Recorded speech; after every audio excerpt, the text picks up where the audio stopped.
Claire Whitmore pressed her fingers against the wagon wheel's iron rim as it rolled away from her, her father's eyes never once looking back. She didn't scream. She didn't beg. She just stood there in the Rocky Mountain Pass, with her bad leg trembling beneath her, and watched her entire family choose to leave her behind. If you've ever been abandoned by the people who were supposed to love you most, stay with me. Subscribe to this channel. Follow Claire's story all the way to the end, and drop your city in the comments below. I want to see how far this story travels. The wagon had been gone for 11 minutes before Claire's legs finally gave out. She knew the exact count because she'd been watching the dust trail thin out against the summer sky, counting her own heartbeats the way her mother had taught her to count stitches steadily, without rushing, so you didn't lose your place. But there was no stitch to come back to now, no seam to pull tight. The dust just kept spreading itself thinner and thinner across the blue Colorado sky until it was nothing at all, and Claire's right leg buckled sideways, and she went down hard on one knee in the mountain dirt. The pain shot straight up through her hip and into her spine. She sucked air through her teeth and held herself there on that one knee like she was praying, both palms flat on the ground, fingers pressing into the dry summer earth. She was not praying. She was trying not to fall all the way over. "Get up," she said out loud. Her own voice surprised her, thin and tight the way a wire sounds right before it snaps. "Get up right now, Claire." She pushed herself back to standing. Her right hip screamed at her. It had been screaming at her for the better part of 3 weeks, ever since the wagon wheel had lurched over a granite shelf outside of Denver and thrown her sideways against the sideboards. She'd hit the wood with the full weight of her body, and something deep in her right hip had shifted in a way that hadn't shifted back. Her father had looked at it that evening, pressed his thumb along the joint, and said it was a bruise. Said she was making it worse than it was. Said a lot of things that turned out not to be true. She stood in the pass and looked east in the direction the wagon had gone. Then she looked west at the trail they'd come up from. Then she looked north where the mountain peaks rose clean and brutal against the summer light, their upper ridges still white even in July. There was not a soul in any direction. "Okay," she said. She didn't know who she was saying it to. Maybe to the mountain. Maybe to herself. Maybe to some version of God she wasn't sure was listening anymore. She said it again anyway. "Okay." Then she started walking. Ned. Her name was Claire Whitmore, and she was 22 years old, and 3 weeks ago, she had believed that she was on her way to a new life. That was what her father, Gerald Whitmore, had called it, when he'd gathered the family in the sitting room of their Kansas farmhouse and unrolled the land survey map across the kitchen table. A new life. He'd said it the way preachers said salvation, like it was already done, like it was just a matter of showing up to receive it. There was land in Colorado Territory, he'd said. Good land. Rich soil, clean water, room enough for the whole family to build something real. Her brother Thomas had leaned forward over the map with both fists on the table, and her sister-in-law Vera had made approving noises, and her mother had folded her hands in her lap and looked at the floor, and Claire had stood in the doorway and felt the particular familiar feeling of a decision being made that she had no part in making. She was used to that feeling. She'd been living inside it for most of her life. She wasn't useful enough to be consulted and wasn't invisible enough to be left behind. That was the position she occupied in the Whitmore family, the middle ground that was somehow worse than either extreme. She wasn't as strong as Thomas, wasn't as capable as Vera, wasn't as quiet and enduring as her mother. Her hip had been wrong since the winter she was 16. Not broken, not crippled, just wrong enough to slow her down on bad days. Just wrong enough for her father to look at her sometimes with an expression that wasn't quite contempt, but was close enough to its neighborhood that she knew the address. She came anyway. When Gerald said they were leaving in 3 weeks, Claire had packed her trunk and helped her mother put up the last of the preserves, and not once asked whether there was room for her in the plan. She'd assumed there was. That was her first mistake. The second mistake was falling. It happened on the 17th day of travel, on a section of mountain road that went narrow and switched back hard against a granite shelf. The wagon lurched the way wagons did on that kind of ground, and Claire, who had been riding up top beside her brother to save space in the wagon bed, had grabbed for the bench rail and missed.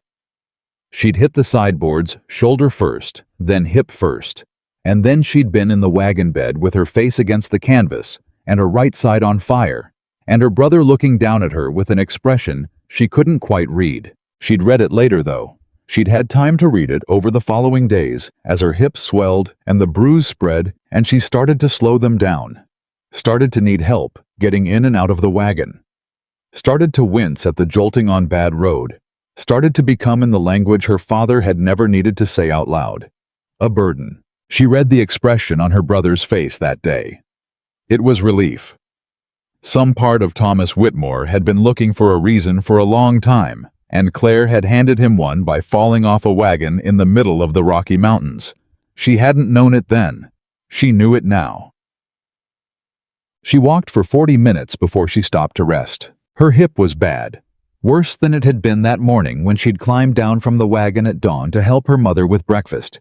And Gerald had said very quietly that they needed to talk about pace, that they were behind schedule, that the mountain section was harder than the survey had shown, and the horses were tired, and he'd looked at Claire with that almost contempt expression that lived near contempt's address, and he hadn't finished the sentence. He hadn't needed to. Her mother had kept her eyes on the coffee pot.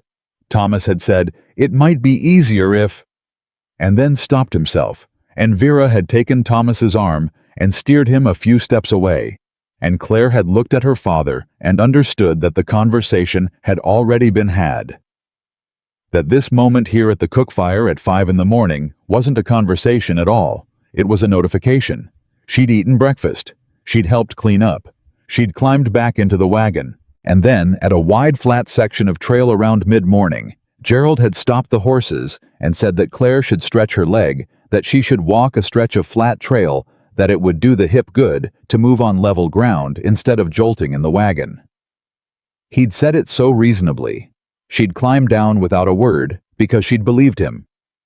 That was the thing she couldn't stop turning over in her mind.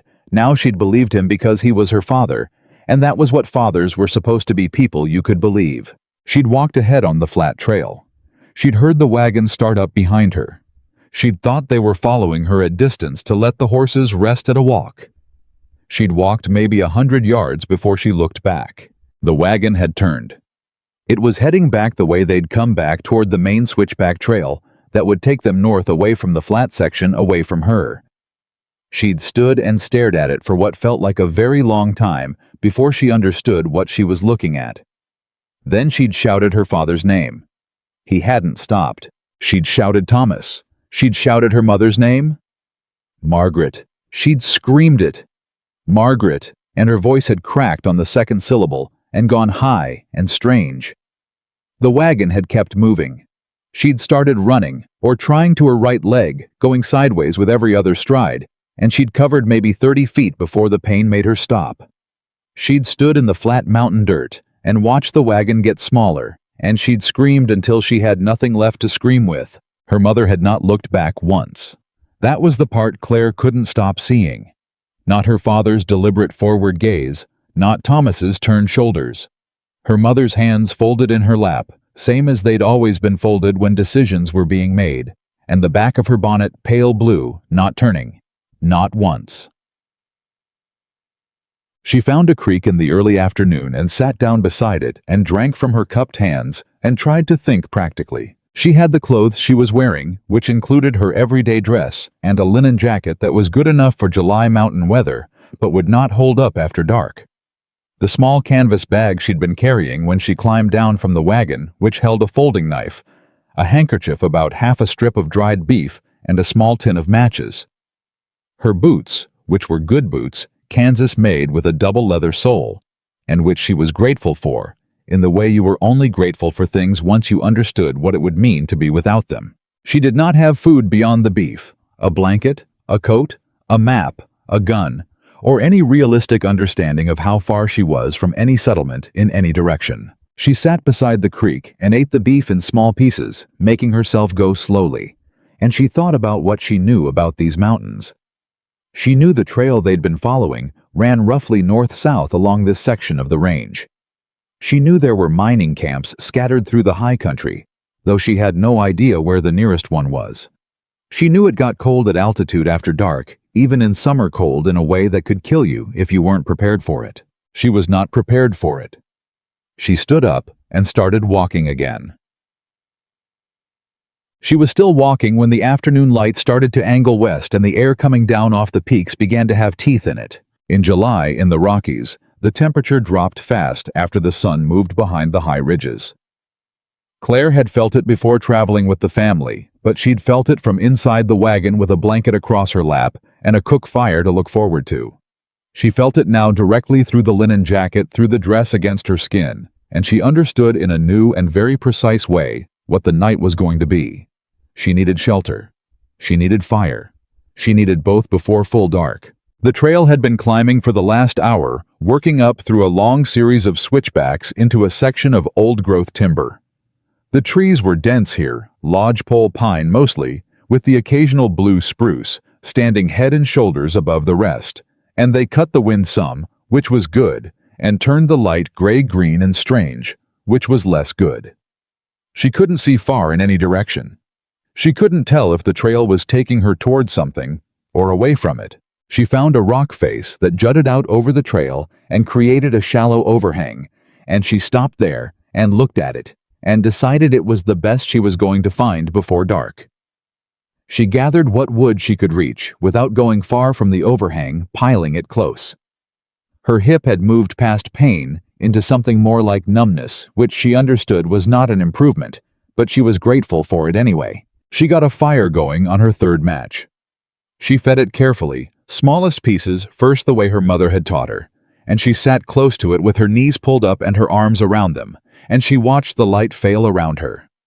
She thought about her mother's hands in her lap, the pale blue bonnet not turning. She thought about what it meant that her mother had known, because she had known. Claire was certain of it now, turning it over in the firelight. The conversation had been had before the wagon stopped. The decision had been made.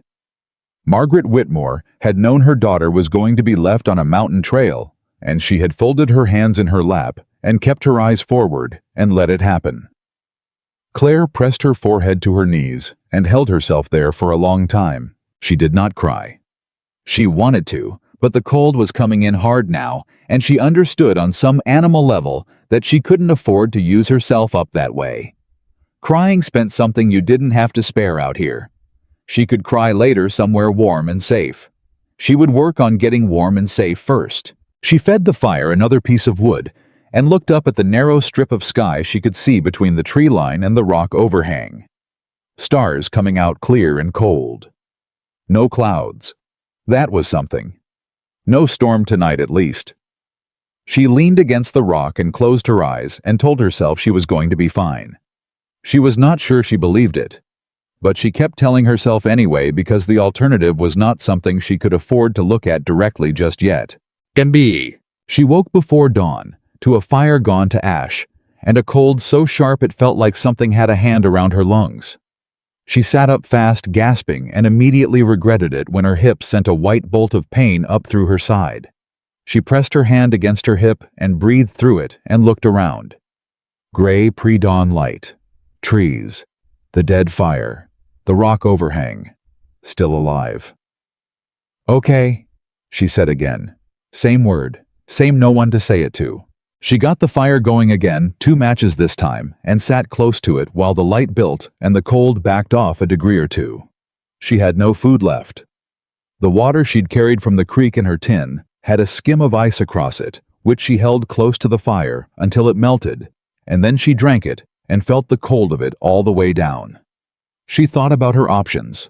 Going back down the trail might take her to flatter ground, but it also took her away from any mining settlements which she believed were further north and higher up.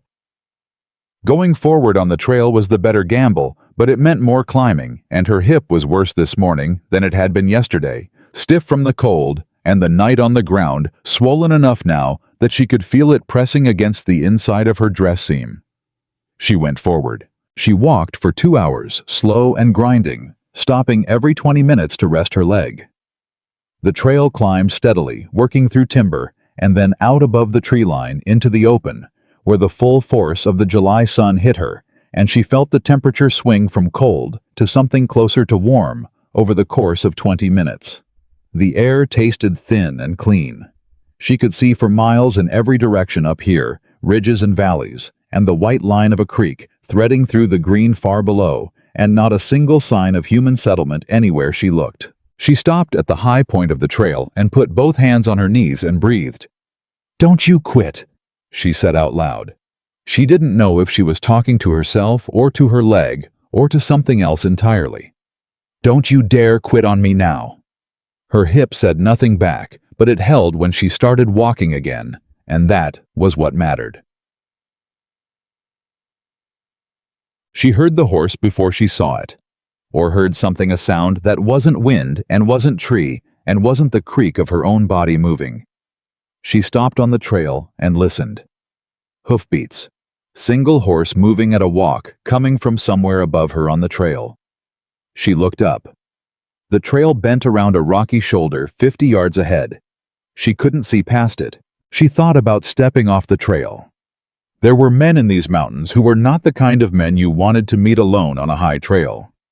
She knew that in the abstract way, a woman knew a lot of dangerous things, aware of the fact, but not quite believing it would apply to her specifically, not until now. Now, she stood on the trail with her hand against her hip and thought very concretely about what it meant to be a woman alone, injured in the Rocky Mountains in 1871, with a stranger's horse coming around the bend. She stepped to the side of the trail.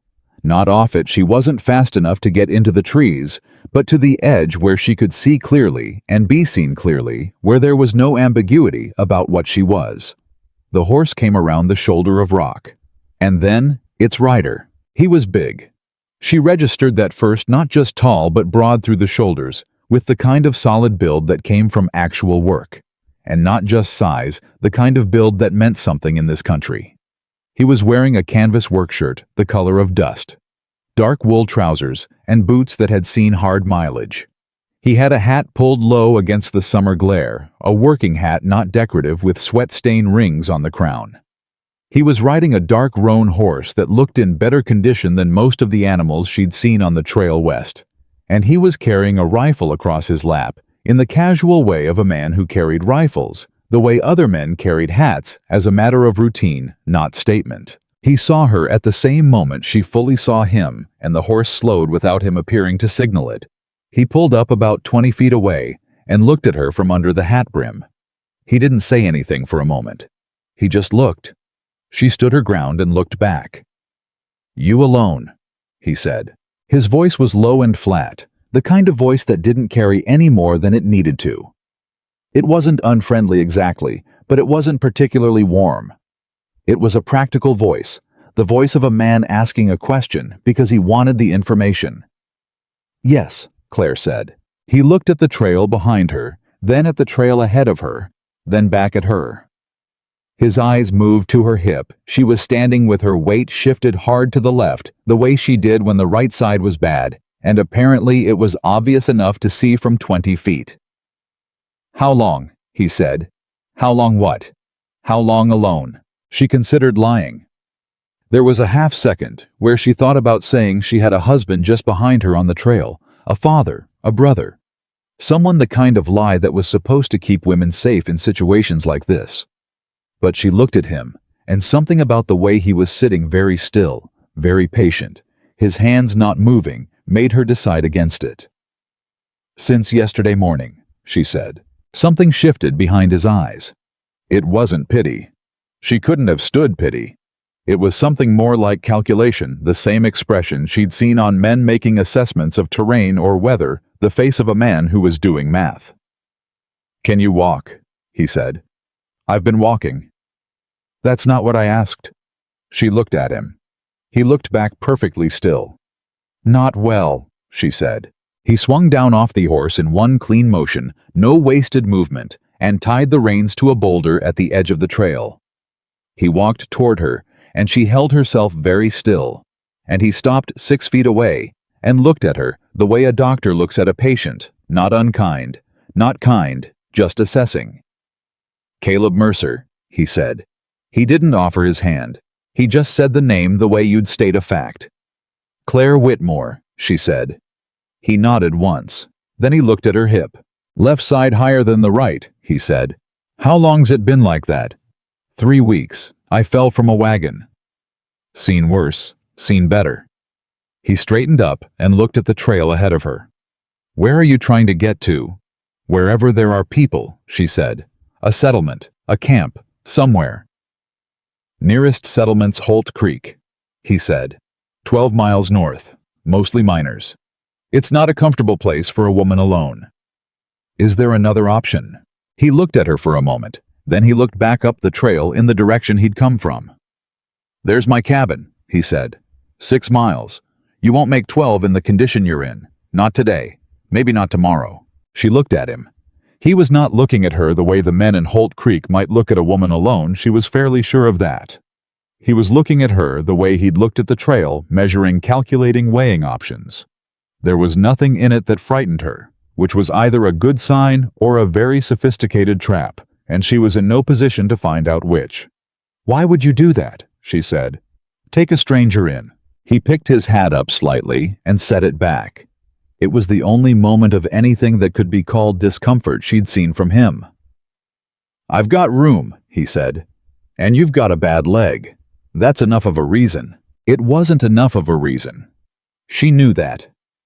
A man didn't offer a strange woman a cabin in the mountains because he had room. There was something else in it, not anything threatening, she didn't think, but something she couldn't quite read. Some old obligation, or code, or decision made so long ago, it had become instinct. She looked at the trail. She looked at the 12 miles that stood between her and Holt Creek, which was not a comfortable place for a woman alone, and the night that was going to come again, and the hip that was going to get worse before it got better. All right, she said. 6 miles. He nodded. He walked back to the horse and untied the reins and came back leading it. You'll ride, he said. I can walk. You'll ride? He said again, and it wasn't a discussion. He crouched down without asking and laced his hands together, and she looked at him for a moment and then put her boot in his hands and let him boost her up onto the saddle. The horse stood steady as a stone. She got herself settled, her right hip screaming at the shift in position and then slowly, gradually easing as the pressure came off it. She looked down at Caleb Mercer, who had taken up the reins and had started walking, leading the horse up the trail at a pace that was clearly calibrated to her and not to him. He didn't look back at her. He just walked steady and unhurried, the rifle across his back now. Mr. Mercer, she said. Mercer, he said. Just Mercer. Mercer. She looked at the back of his hat. Thank you. He didn't say anything for a long moment. Then he said without turning around, Save it. You don't know me yet. Claire looked at the mountain ahead of them. The sky was enormous and blue, and the summer air had a smell in it, like pine and cold water, and something she couldn't name, something that was just the mountains themselves, old and indifferent and enormous. She hadn't eaten since yesterday morning. Her hip was on fire. Her family had left her on a mountain trail and not once looked back. She was riding a stranger's horse toward a stranger's cabin somewhere in the high country, and she had nothing with her but a folding knife and a tin of matches, and a name she'd given out to a man who'd told her she didn't know him yet. He was right. She didn't know him. But she was alive. She was moving. And for the first time since she'd stood in the mountain pass watching the dust fade, she was moving toward something instead of just away. She wrapped both hands around the saddle horn and steadied herself against the sway of the horse's walk, and looked at the trail ahead and kept going. She'd figure out the rest when she got there. The cabin was not what she expected. She didn't know exactly what she'd expected. Something rough, maybe. Something that matched the man leading the horse up the trail, all hard edges and bare function. But when Caleb Mercer stopped in front of it and stepped aside so she could see it from the saddle, what she saw was a structure that had been built with more care than the word cabin usually carried. The logs were fitted tight. The roof was solid. There was a small porch with a bench on it and a hook beside the door for hanging gear, and the whole thing sat against the mountain in a way that looked intentional, like it had been placed there by someone who'd thought about wind direction and drainage and sunlight in winter. She noticed all of this from horseback, and said nothing about it, because she was also noticing that her hip had stiffened up badly during the 6-mile ride, and she was going to need help getting down, and that particular humiliation was taking up most of her attention. Mercer didn't make her ask. He came alongside the horse and held up one hand flat in a way that meant wait, and then he reached up and put both hands around her waist and lifted her down in one clean motion, setting her on her feet and immediately stepping back, giving her space before she'd even had to ask for it. She gripped the stirrup leather until her legs steadied under her. "Thank you," she said. He was already untying the saddlebags. "There's a chair just inside the door," he said. "Sit in it." She went inside. The interior was as spare as she'd have predicted. A table, 2 chairs, a cot against one wall, a wood stove with a cast-iron pan on top of it, shelves along the back wall, holding provisions in careful order. What she hadn't predicted was the books. There were 7 of them stacked on the shelf, beside the provisions' worn spines, well read. She didn't have time to read the titles before her leg gave a particularly sharp reminder that she'd been ignoring it for 6 miles, and she sat down hard in the chair by the door. Mercer came in behind her, set the saddlebags down, and crouched in front of the stove. He had a fire going in 4 minutes. She counted, because counting things was something her brain did when it was trying to manage more than it could hold, and right now, her brain was trying to manage hunger and pain, and the very strange fact of being in a stranger's cabin in the Rocky Mountains, with the smell of her mother's blue bonnet, still somewhere in the back of her mind, not turning. "You eaten today?" he said without looking up from the stove. "No." "Yesterday?" "A little. Half a piece of dried beef in the morning." He stood up and went to the shelf. He moved through the space like a man who had lived in it long enough that every motion was already decided. No wasted steps, nothing tentative. He pulled down a tin and a cloth-wrapped bundle and set a pot on the stove and didn't look at her while he worked. She watched him and decided she was going to ask the question that had been sitting in her chest since he'd offered her the cabin on the trail. "Do you bring many people here?" she said. He didn't turn around. "No." "How many then?"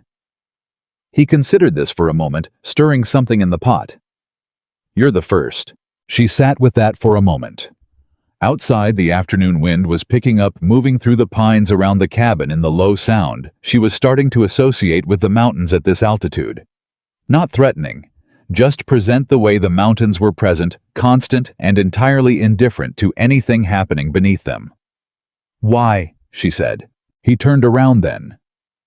He looked at her with those flat, assessing eyes, and she had the sense again of being measured not in any way that felt hostile, but in the way a carpenter measured wood precisely and without sentiment.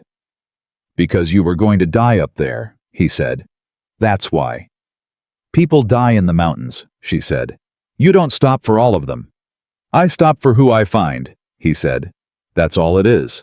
She wanted to push it further, but something in his expression closed the question off. Not rudely, just firmly the way you'd close a door. Not locked, just shut.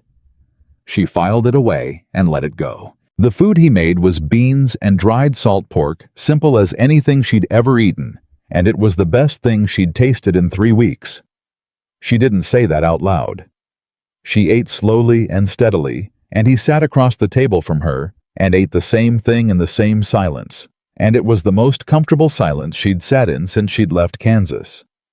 That surprised her enough that she thought about it for a while after, while he cleared the tin plates, and she sat in the chair with her hands folded in her lap. Not her mother's way of folding hands. Not that. She spread them flat on the table instead, palms down. "I need to know something," she said. He stacked the plates on the shelf and looked at her. "What are your expectations?" she said. "For me being here." He pulled the other chair out from the table and sat down across from her. He looked at her steadily. "I don't have any." "That's not an answer." "It's the only one I've got." He set his forearms on the table. "You need somewhere to sleep and food to eat, and time for that leg to come right enough to travel. I've got all 3 to spare right now. That's the whole of it. And when my leg is right enough, Then you go to Holt Creek or wherever else you're heading. And what do I owe you for it? He looked at her for a long moment. Something moved across his face that she couldn't quite name, some expression that came and went too fast. Nothing, he said. I don't accept charity, Claire said. It's not charity, he said. It's... He paused, and this was the first time she'd seen him search for a word, the first small crack in the deliberateness of him. It's just the way things are out here, Miss Whitmore. You help who needs helping. Nobody owes anybody for it. She looked at him. She thought about her father's voice saying a new life over a map in a Kansas kitchen. She thought about the word burden said out loud or not. She thought about 37 feet of running and then stopping because her body couldn't go further and watching the wagon get smaller. I can work, she said. While I'm here, I can cook, I can mend, whatever needs doing inside while your leg is right. He looked at her for a long moment. My leg's fine. I know, she said. I said while my leg is right, while I'm healing. I can carry my own weight. I'd like to. He held her gaze for a moment longer, then nodded once. All right. All right, she said. That was the agreement. No ceremony, no papers. Just two people across a plain table in a mountain cabin, deciding to exist in the same space and be useful to each other and not make more of it than that. She fell asleep in the chair before full dark and woke to find a wool blanket across her shoulders and Mercer's cot, empty, and she understood that he'd given it to her and was sleeping somewhere else, or not sleeping at all. And she sat for a moment in the quiet of the cabin with the fire banked low and the stars showing through the single window and felt for the first time in what felt like years completely and totally safe. She didn't know what to do with that feeling. She held it carefully, like something that might break. Then she lay down on the cot and slept the hardest 8 hours of her life. She was up before him the next morning. That surprised her. She'd expected a man who lived alone at this altitude to be an early riser, and he was. But she'd been awake since before first light, her body's new habit of early panic wearing off slowly as she remembered where she was, and that she was, in fact, still alive. She'd been watching the window lighten by degrees and thinking about what she'd told him the night before. I can carry my own weight. She'd meant it. She needed to mean it. She needed it to be true, and the only way to make a thing true was to act as if it already was. She found flour and salt and lard on the shelf and made biscuits on the cast iron pan by the time she heard him moving outside. Her hip was still wrong, but the rest had helped. She could stand at the stove without gripping the shelf, could move across the cabin with only a slight hitch in her stride instead of the full body lean she'd been doing yesterday. He came in the door and stopped. He looked at the pan on the stove. He looked at her. You didn't have to do that, he said. I know, she said. Sit down. He sat down. She set a biscuit and a tin cup of coffee. Real coffee, she'd found it behind the flour and used it without asking, and decided she'd apologize later if he objected in front of him, and then sat across from him with her own. He picked the biscuit up and ate it in 2 bites, set the cup down. You're a good cook, he said. I know that too, she said. Something happened to his expression then. Not quite a smile, but related to one, some relaxation around the eyes, some easing of the particular careful stillness he carried. It was there and gone in a second, but she caught it. I'm going out to check the trap lines, he said. I'll be back by midday. Don't walk more than you need to. I was planning to restack your firewood, she said. It's going to fall. He looked at her. How do you know that? Because I can see the end of the porch from the window and the stack is leaning. He was quiet for a moment. I'll see to it when I get back. I'll see to it before then. It's not strenuous. Miss Whitmore. Claire, she said. If I'm staying here, we're not standing on ceremony, and the woodpile is going to fall whether you're here to watch it or not. He picked up the coffee cup. He looked at her over the rim of it. You're not what I expected, he said. What did you expect? Someone more? He stopped. Helpless, she said. He didn't deny it. He just set the cup down and stood up and picked up his rifle from the hooks by the door. He paused in the doorway. The woodpile, he said. "Stack the birch separate from the pine. Burns different." "I know how wood burns," she said. He almost smiled again. Then he walked out the door, and she heard the horse's hooves on the trail for a few minutes, and then nothing but the wind in the pines. She sat for a moment with her hands around the coffee cup. Then she got up and went to fix the wood pile. She had the wood restacked and 2 of his shirts re-hemmed. She'd found his sewing tin under the shelf, and the shirts in a pile that suggested he'd been meaning to get to them for some time before he came back at midday. He came back with 2 rabbits and a look on his face that she was starting to recognize as his neutral expression, the one that didn't mean anything in particular, but sat on top of whatever he was actually thinking. He looked at the wood pile. He looked at the shirts folded on the table.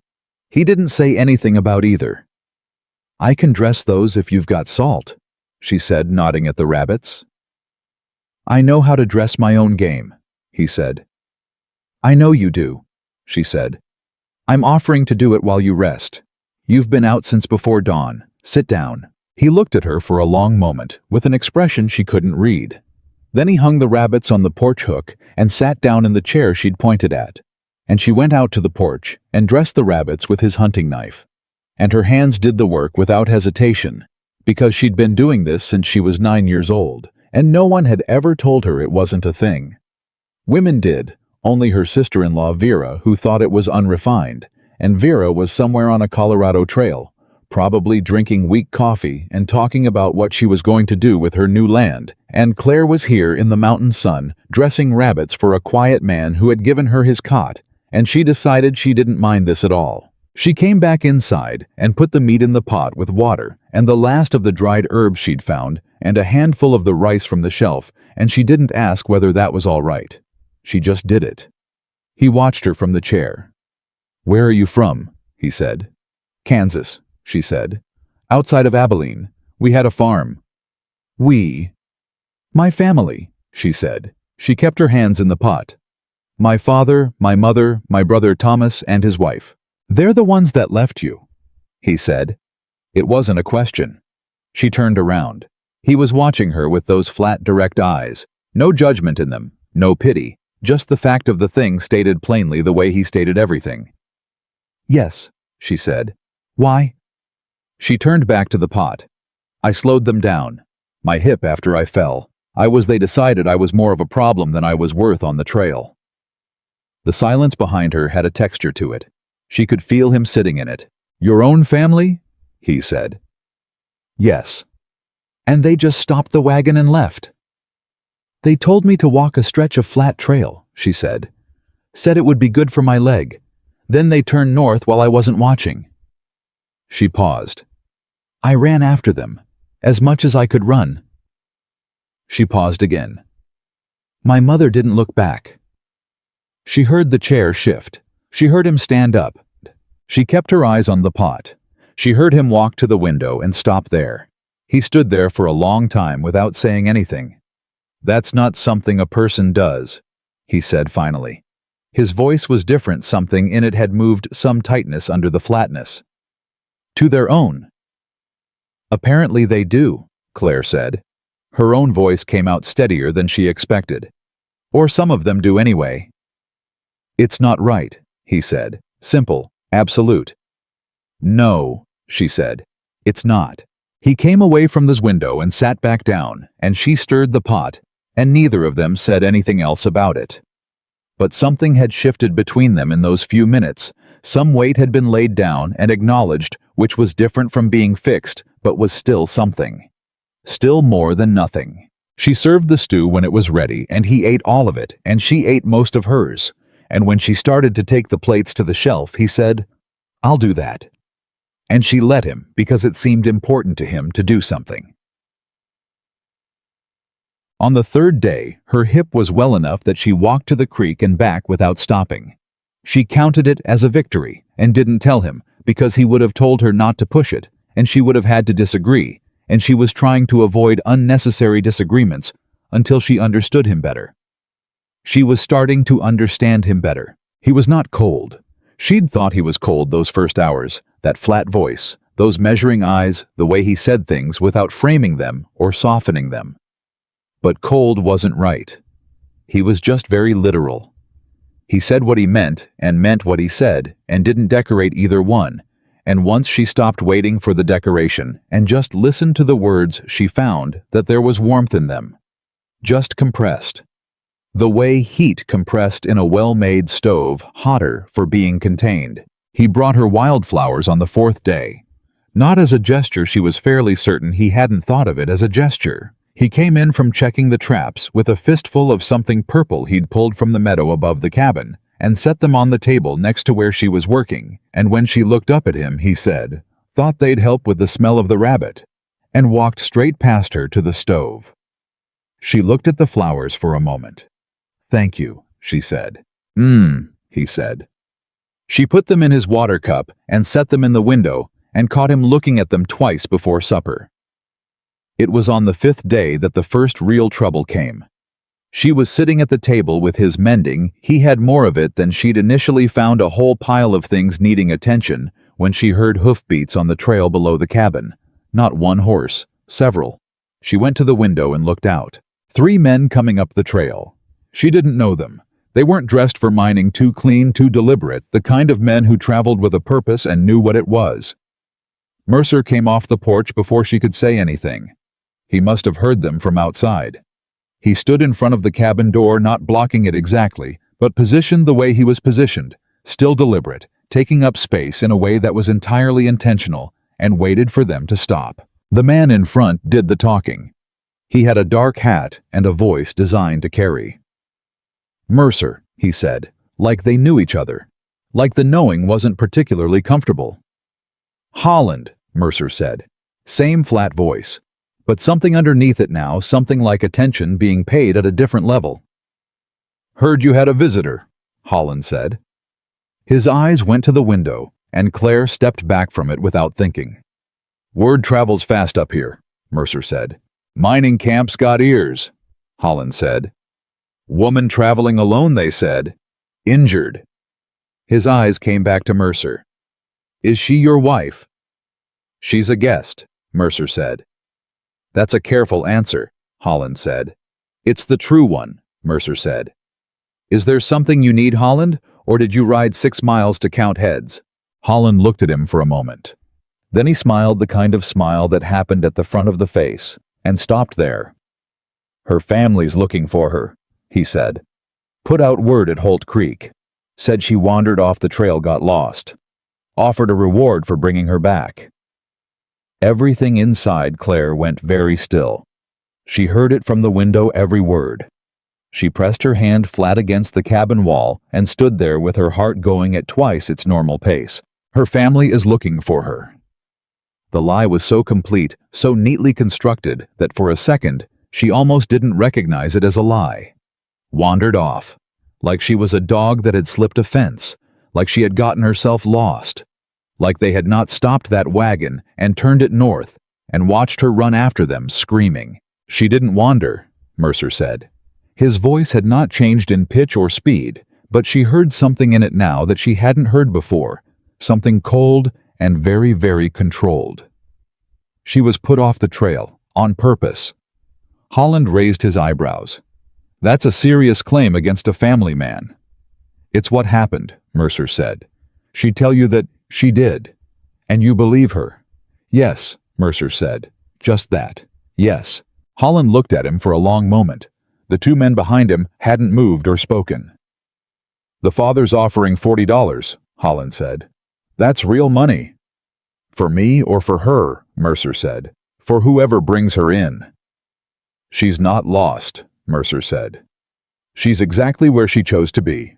Tell her family she's alive and well and choosing her own path from here." "They'll come up themselves," Holland said. "If you won't bring her." "That's their right," Mercer said. "And this is my property. They're welcome to stand at the end of my trail and shout." Holland looked at the window again. She pressed herself against the wall, but she kept her eyes on Mercer. "You're making trouble for yourself," Holland said. "Over a woman you don't even know."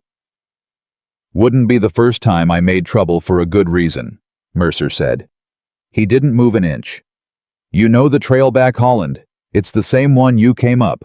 Holland looked at him for a long, still moment. Then he turned his horse around, and the other two turned with him, and they rode back down the trail without another word. Mercer stood in front of the door until they were out of sight. Then he turned around and came inside. Claire was standing in the middle of the room. Her hands were at her sides. She was trembling not from fear, or not only from fear.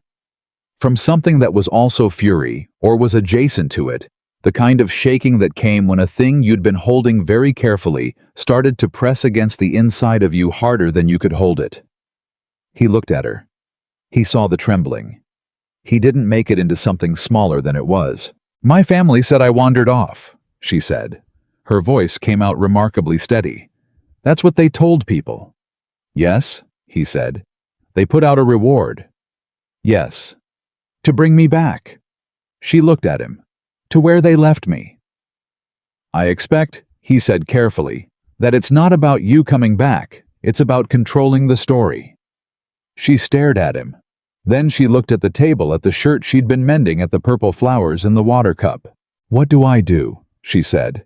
It came out smaller than she meant it to. He walked to the shelf and poured 2 cups of water and set one on the table in front of her. Then he sat down in his chair. "First," he said, "you sit down. Then we think it through, one thing at a time." She sat down. She picked up the cup. She looked at him. "They're going to come up here," she said. "My father. He will come." "Maybe," Mercer said. "He'll make trouble for you." "He can try," Mercer said. And the way he said it wasn't bravado. It was just assessment. The same flat-grounded tone he brought to everything Rabbit's Trail conditions the woodpile, and now this. He can try, as if it was just another problem with a practical solution, and the solution would present itself if they sat still long enough to let it. She pressed both hands flat on the table, same as she'd done that first night. She looked at Caleb Mercer across it. He was not her family. He owed her nothing. He'd said so himself. Nobody owes anybody. He'd told Holland the truth when he could have taken $40 and handed her over, could have called it not his business, could have said he believed the family's version of events the same as anyone else might have. He hadn't done any of those things. He'd stood in front of his own cabin door and told 3 men that she was exactly where she chose to be. She was exactly where she chose to be. She hadn't chosen it that first day. She'd had no choice at all. But sitting here now in this spare, clean cabin, with the purple flowers in the window and the fire banked in the stove, she thought that maybe she was choosing it now. Maybe that was what surviving something meant, that you got to make the choice afterward even if you hadn't had one at the time. "I'm not going back," she said. "No," he agreed. "You're not. And if my father comes, we deal with it when he does," Mercer said. "Not before." She looked at him for a long moment. Then she nodded. Outside, the mountain wind moved through the pines, and the afternoon light was starting to shift toward gold, and from somewhere far up the ridge, a hawk was making its long, cold cutting call across the sky. She picked up the shirt she'd been mending and went back to work. She could feel him watching her, though he said nothing. And she did not mind being watched, she found. Not like this. Not by a man who watched the way he watched, not possessive, not calculating, not waiting for something from her. Just present. Just steady. Just there. She set her last stitch and smoothed the fabric flat with her palm, and she thought about $40 and a pale blue bonnet that had not turned, and she thought about a man who had said yes when asked if he believed her. Yes, just that. She was going to need it to be enough. She was going to make it enough. She folded the shirt and reached for the next one. Gerald Whitmore came on the 7th day. Claire heard the horses before Mercer did, or maybe he heard them first and said nothing, giving her the extra seconds to prepare herself. She would never know which.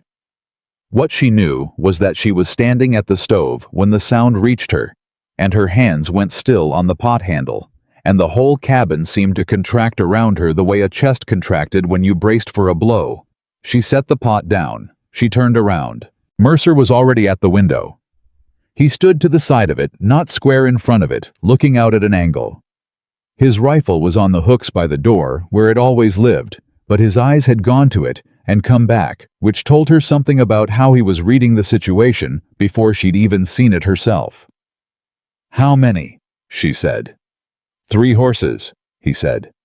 "Your father, I'd reckon, and 2 others." She crossed the room and stood beside him at the window edge. She looked out. Gerald Whitmore sat the lead horse like a man who had rehearsed this arrival. He was wearing his good coat, the dark wool one he saved for church and for situations where he wanted to project authority, and his hat was straight on his head, and his back was very square. Behind him were 2 men she recognized: Ned Purvis, who owned the feed store in their Kansas town and had made the trip west with them, and a 3rd man she didn't know, broad-shouldered and wearing a town marshal's badge that caught the mountain light. A badge. He'd brought a lawman. Her stomach dropped 6 inches. "He brought a marshal," she said. "I see it," Mercer said. His voice was perfectly level. "That changes things." "It complicates them," he said. "It doesn't change them." She looked at him. He was watching the 3 riders with the same expression he brought to everything, measuring calm, working the problem. She wanted to grab his arm and tell him that a man with a badge was not a trapline problem, was not a woodpile problem, was not the kind of thing you could solve with practical thinking and steady hands. But she looked at his face and understood that he already knew that, and that steady hands were still what he had to offer, and maybe that was enough. Maybe it had to be. "Stay inside," he said. "No," she said. He looked at her. "He came for me," she said. "I'm not going to stand in here and let you fight my battle through a door." He held her gaze for a moment. "Then stand behind me," he said, "and let me start it." She nodded. He lifted the rifle off the hooks, not in a threatening way, just in the way of a man who lived in mountain country and didn't go outside unarmed, and opened the door and walked out onto the porch. She came out behind him and stood to his right, 1 step back, and looked at her father. Gerald Whitmore's eyes went to her immediately. They moved over her, the dress, the slight hitch, and how she was standing the cabin behind her, and something worked in his jaw. "Claire," he said. She said nothing. "I am relieved to see you well," he said. His voice had the measured quality she'd grown up with, the one that sounded like reason and felt like a hand on your shoulder pressing down. "We've been worried sick." "Have you?" she said. It came out flat. She hadn't planned for it to come out flat, but there it was. His eyes moved to Mercer. "I'd like to speak with my daughter," he said. "You're speaking with her now," Mercer said. "She can hear you fine." Gerald looked at the rifle, then back at Mercer's face. "I'm not looking for trouble," he said. "Neither am I," Mercer said. The marshal moved his horse a step forward. He was a heavy man, somewhere in his 50s, with a carefully neutral face that had probably been useful in his work for a long time. "Mr. Mercer," he said, "I'm Marshal Briggs, riding out of Holt Creek. I'm not here to cause difficulties. The family's concerned about the young lady, and they've asked me to accompany them, that's all." "Appreciated," Mercer said. "She's well. She's safe. She's here by her own choosing." "She's my daughter," Gerald said. The measured quality cracked slightly just at the edges. "She's 22 years old, and she was injured, and she wandered." "She didn't wander," Mercer said. Gerald stopped. "She was put off the trail," Mercer said. "On foot, with a bad hip and half a day's food. I found her 2 days later and brought her here because she would have died otherwise." He paused. "You know that. Which is why the story you're telling is wandered and not left." The silence that came down over the group then was the particular silence of a thing being said that everyone present knew to be true, and no one had expected to hear, said out loud. Gerald Whitmore's face went through several expressions very quickly, none of them settling into anything clean. Marshal Briggs looked at Claire. "Miss Whitmore," he said carefully, "is what this man says accurate?" This was the moment. She felt it the way you felt a current in a river, not from seeing it, but from the pull of it against your legs. Everything that came after was going to come from what she said right now in the next breath. She looked at her father. He was looking back at her with an expression she'd never seen on his face before, not the almost contempt, not the measuring look, not the church code authority. Something raw, something almost like fear. Good, she thought, and hated herself slightly for thinking it, and thought it again anyway. Yes, she said. It's accurate. Gerald opened his mouth. He stopped the wagon on a flat section of trail, she said, and her voice came out steady and clear, and she was going to be grateful for that for a long time afterward. He told me to walk a stretch for my leg. Then he turned the horses north and didn't come back. I ran after them. I couldn't keep up. She paused. My mother didn't look back. Marshall Briggs was very quiet. That's not, Gerald started. I was there, Papa, Claire said. Don't. The word Papa came out of her differently than she'd expected, not warm, not bitter exactly, just accurate. The word for what he was, nothing more than that. A biological fact. Gerald looked at her for a long moment. Then he looked at Mercer. Whatever calculation he'd brought up the trail with him, whatever story he'd rehearsed, whatever argument he'd prepared, she could see him revising it in real time and not finding a better version. She needs to come home, he said finally. Back to the family. I don't have a home, Claire said. You left it in Kansas. We have land in Colorado. I know about the land, she said. I know exactly what the land is worth to you. I know what I was worth to you when I stopped being able to work it. Her voice didn't shake. I'm not going, Papa. Gerald's jaw tightened. He looked at Briggs. Marshall, she's injured. She may not be thinking clearly.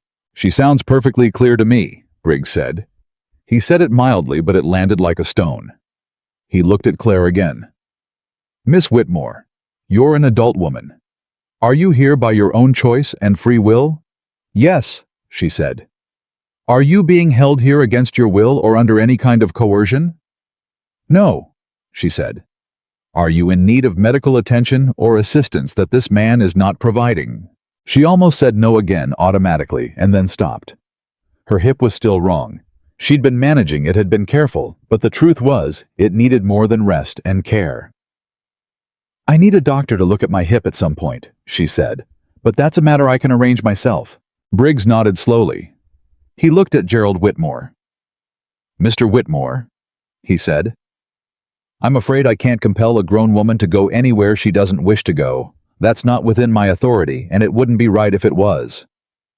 Gerald's face went dark. She's my daughter. Yes, sir, and she's also a grown woman who's telling me plainly what she wants. Briggs gathered his reins. I'd suggest you head on back to Holt Creek. There's nothing more to be done here today. Gerald did not move. He sat his horse and looked at Claire with an expression she couldn't fully read. Anger, yes. And something underneath it that might have been shame, or might have been the closest thing to shame a man like Gerald Whitmore was capable of. You don't know what you're doing, he said to her. I know exactly what I'm doing, she said. I learned that from you. You always knew what you were doing, too. That hit. She saw it hit. He pulled his horse around without another word, and Ned Purvis turned with him, and Marshall Briggs paused for a moment and looked at Mercer. You're taking on something considerable, he said, not as a warning, just as a statement of fact. I'm aware, Mercer said. Briggs looked at Claire. If you need anything, Miss Whitmore Holt Creek is 12 miles north. Ask for me.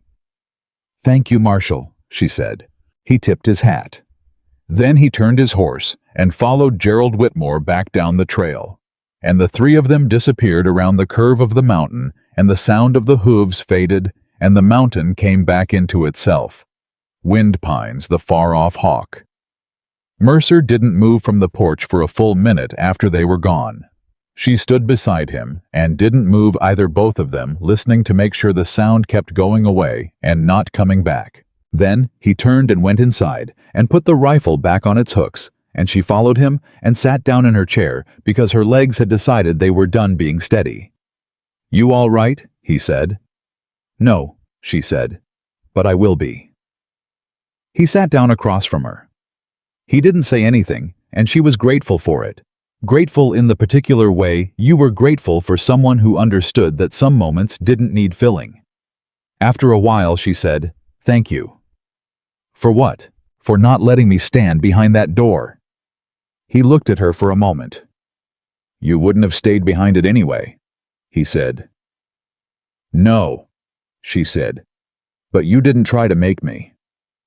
He picked up the coffee cup he'd left on the table before all of this had happened and found it cold and set it back down. Outside, the afternoon was going on exactly as it had before, indifferent to everything that had just been decided under it. "He'll try again," Mercer said. Different angle. "I know," she said. "He doesn't give up on things he wants." "What does he want? It's not you specifically. He made that clear enough." She looked at the table. "He wants the story," she said slowly, working it out as she said it.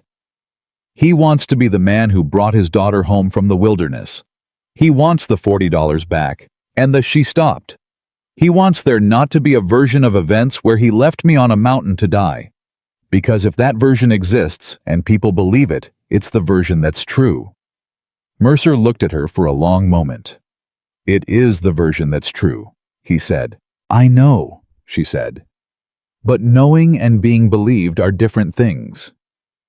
He was quiet. Then, "Briggs believed you." "Briggs is one man. One man with a badge is worth 20 without," he said. "And he heard it from your own mouth on your own property without anyone putting words in yours." He paused. "That matters." She looked at him.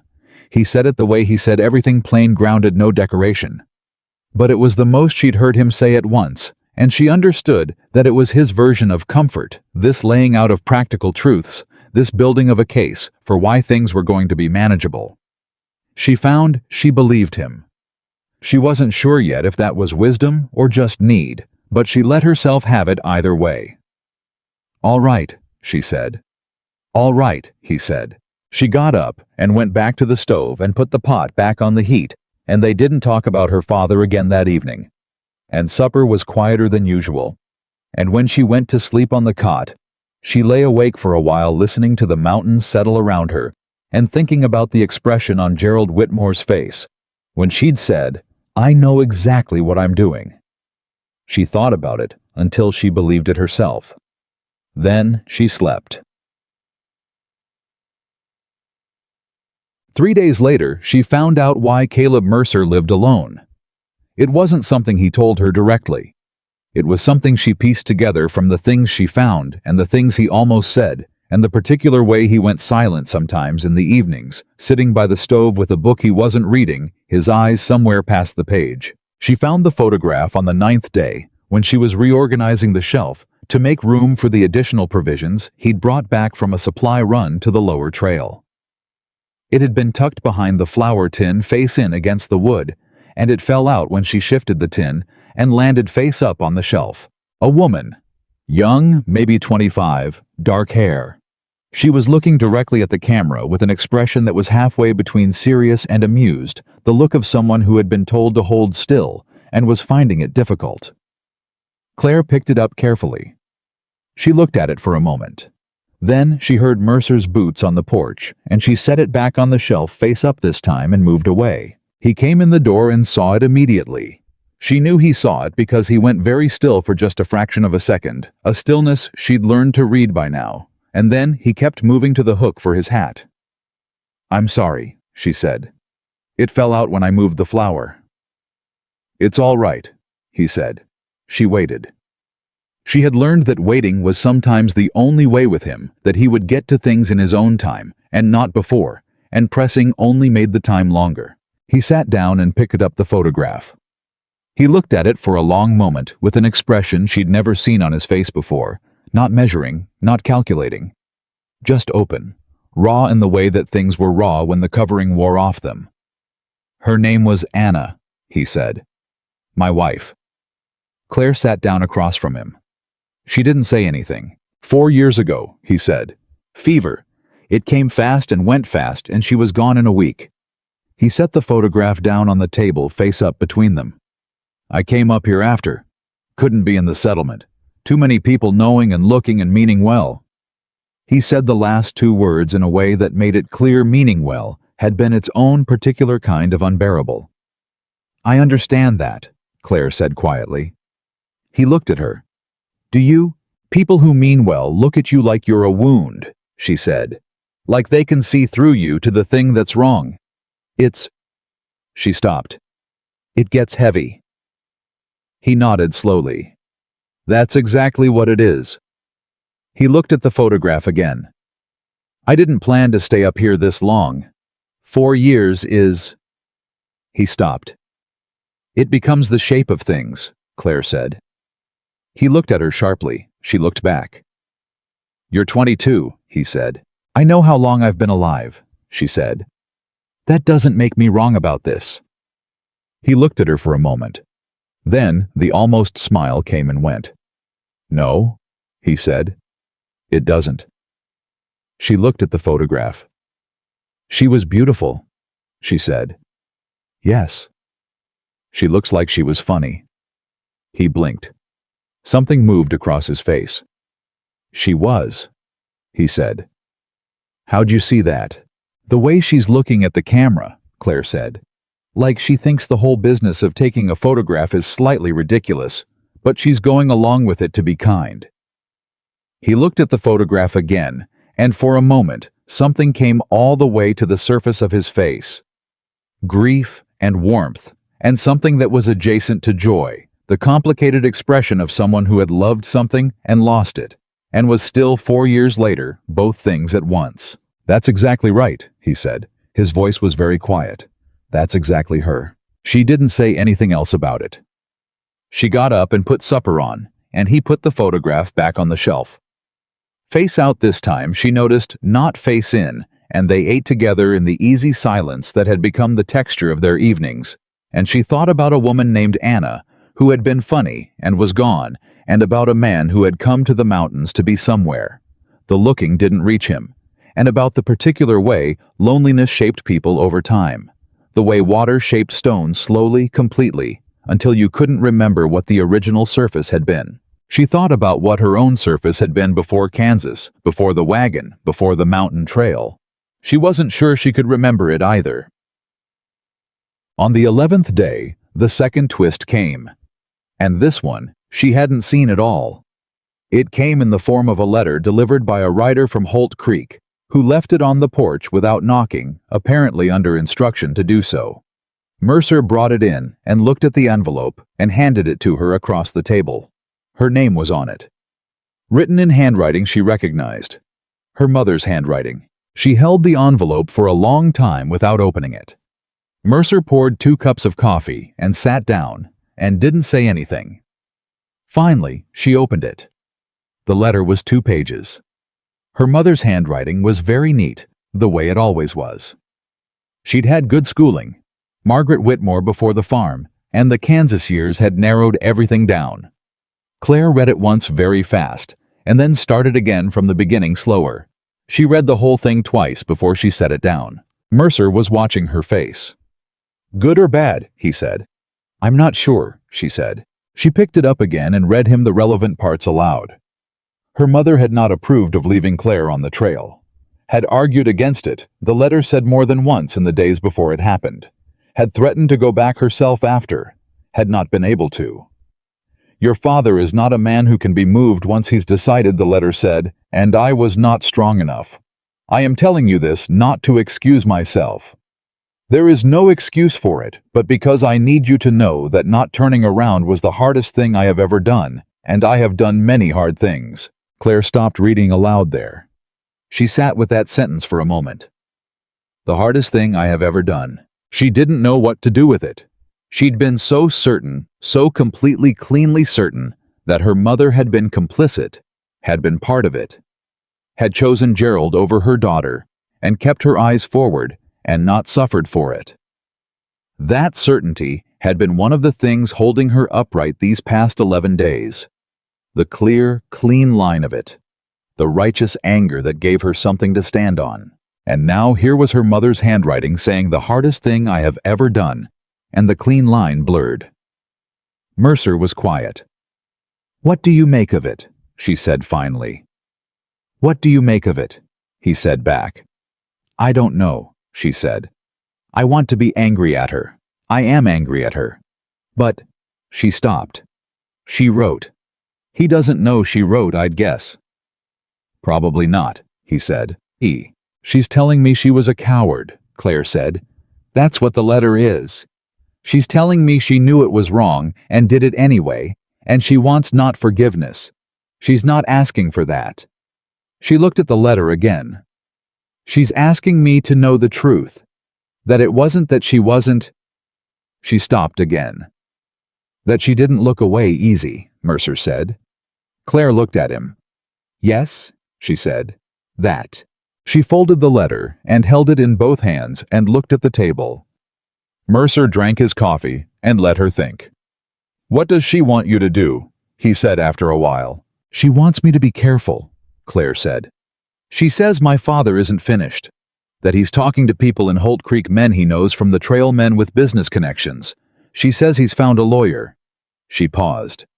"She says he's claiming I'm incompetent to make my own decisions because of the hip and the fall, and she thinks he's going to try to have me declared. She doesn't use the word directly, but she means legally incompetent, unable to manage my own affairs." The silence in the cabin changed quality. Mercer set his cup down very slowly and carefully. "He can't do that," he said. "Not without a doctor and a judge and—" "He found a doctor in Denver who hasn't seen me," Claire said. "That's what she's saying. A man who'll sign a paper for money." She looked at him. "My father is very good at finding men who'll do things for money." Mercer stood up. He walked to the window and stood there looking out with his hands loose at his sides, which she'd learned was his version of working hard on something internally. "If they get a paper like that," he said without turning around, "it changes what Briggs can and can't do, even if Briggs knows it's wrong." "Yes," she said. "We need to get ahead of it," he said. "How?" He turned around. His face had gone back to the measuring expression, the assessment face, but there was something else behind it now, something that looked like anger, quiet, and contained the compressed kind. "You need to talk to a real lawyer," he said, "before your father gets his paper signed. You need someone who can stand up in front of a judge and testify that you are exactly what you are, a healthy adult woman in full possession of herself, who was wrongfully abandoned and is making her own choices." "I don't know any lawyers," she said. "I know one," he said. "In Denver, man named Aldous Kraft. He's good. He's honest, which is rarer." He paused. "He was Anna's cousin." She looked at him. "You'd reach out to him for me." He looked back at her steadily. "You're not going to sit up here on this mountain while your father buys a piece of paper that says you're not yourself," he said. "That's not something I'll allow to happen." The word "allow" should have rankled. Coming from him in that voice, it didn't. It was simply the statement of a man who'd made a decision and wasn't going to unmake it the same way the woodpile decision had been made, the same way the cabin door decision had been made. She looked at him and felt something shift in her chest. Not romantic, not yet or not only. Something more fundamental. The feeling of being defended not because she was weak, but because the defense was right, and a man who understood the difference between those two things was a man worth knowing. "All right," she said. "Write to him." He went to the shelf and pulled out paper and an ink bottle and sat back down at the table and started writing. She watched him write. His handwriting was not what she'd expected, careful and clear, each letter deliberate. She thought about Anna, who had been funny and was gone. She thought about a man who'd spent 4 years letting the loneliness shape him up here where the looking didn't reach. She thought about what it meant that he was writing this letter. He finished it and set the pen down and folded the letter and looked up at her. "I'll get it to the Holt Creek Post in the morning," he said. "Mercer," she said. He looked at her. "Why are you doing this?" she said. "And I don't want nobody owes anybody. I want the real answer." He looked at her for a long moment. He picked up the pen again and set it down again. "Because what they did to you is wrong," he said. "And because I've spent 4 years not doing anything that mattered, and you need someone to do something that matters." He paused. And because... He stopped. Because what? She said. He looked at the photograph on the shelf. He looked back at her. Because you're not nothing, he said. You never were. And someone should have told you that a long time ago, and since they didn't, I'm telling you now. The fire was the only sound in the cabin for a long moment. Outside, the mountain wind moved through the pines and a late summer storm was building somewhere past the eastern ridges. She could smell it coming, the electric sharpness in the thin mountain air, the pressure changing. She looked at Caleb Mercer across the table. She thought about the woodpile and the purple flowers in the water cup and the rifle held steady in front of 3 men and the letter he was going to carry down the mountain tomorrow morning before she was awake. She thought about "You're not nothing." "Thank you," she said. And this time she meant something different than she'd meant any of the other times she'd said it, something larger and less specific, the kind of gratitude that didn't have clean edges. He picked up the folded letter and stood up. "Storm coming," he said. "I'm going to see to the horse." "I know," she said. "I can smell it." He paused in the doorway, just for a second. He looked back at her over his shoulder with an expression she hadn't seen before and didn't have a name for yet. Then he walked out into the thickening evening air, and the door swung gently behind him, and Claire Whitmore sat alone at the table with her mother's letter in one hand and the changed shape of everything in front of her, and listened to the storm coming in over the mountain, and held herself very still inside it. The storm hit just after midnight, and it hit hard. Claire woke to the sound of the wind doing something she hadn't heard it do before, not moving through the pines in that low, familiar way, but driving against the cabin walls with a force that made the whole structure shudder, a sound like something large and furious, throwing itself against the logs from every direction at once. She sat up on the cot and heard the stove door rattle and heard something on the roof shift, and then she heard Mercer already moving boots on the floor, the scrape of the chair, the particular sequence of sounds that meant he'd been awake before she was, maybe all night. "Stay put," he said from across the dark cabin. "What is it?" "Wind got ahead of the rain," he said. "I need to check the roof brace on the east side. There's a section I've been meaning to fix." She heard him pull on his coat. She heard the door open, and the wind came in hard and cold and alive. And then the door shut behind him, and the cabin went to a muffled roar. She sat in the dark and counted. She got to 40 before she decided she wasn't going to sit in the dark counting, and she got up and found her boots by feel, and pulled them on, and crossed to the stove and got it stoked back up. By the time the cabin had some light from the fire, she'd found the lantern and lit it, and when Mercer came back in 8 minutes later, soaked the wind, having brought the rain in hard right behind him, he stopped at the sight of the lamp burning and looked at her standing at the stove with the coffee pot in her hand. "I told you to stay put," he said. "You were gone 8 minutes in a storm," she said. "Sit down." He looked like he was going to argue. Then he pulled off his wet coat and hung it and sat down, and she poured the coffee and set it in front of him and sat across from him with her hands wrapped around her own cup, and they listened together to the storm work itself out against the cabin walls. "Is the brace fixed?" she said. "Good enough for tonight," he said. "I'll do it proper in the morning." She nodded. He drank the coffee. Outside, the storm pushed and pushed against the logs. "You didn't sleep," she said. It wasn't a question. He looked at his cup. "I sleep light." "You didn't sleep?" she said again. "You were sitting up when I woke. I could tell by the way you moved." "No." She stopped herself. "I'm sorry. That's not my business." "It's all right," he said. He turned the cup in his hands. "I don't sleep well when weather's coming. Learn to read it up here. The pressure changes, the horse gets restless. By the time the storm hits, I've usually been awake a few hours." "Every storm," she said. "Most of them." She thought about that.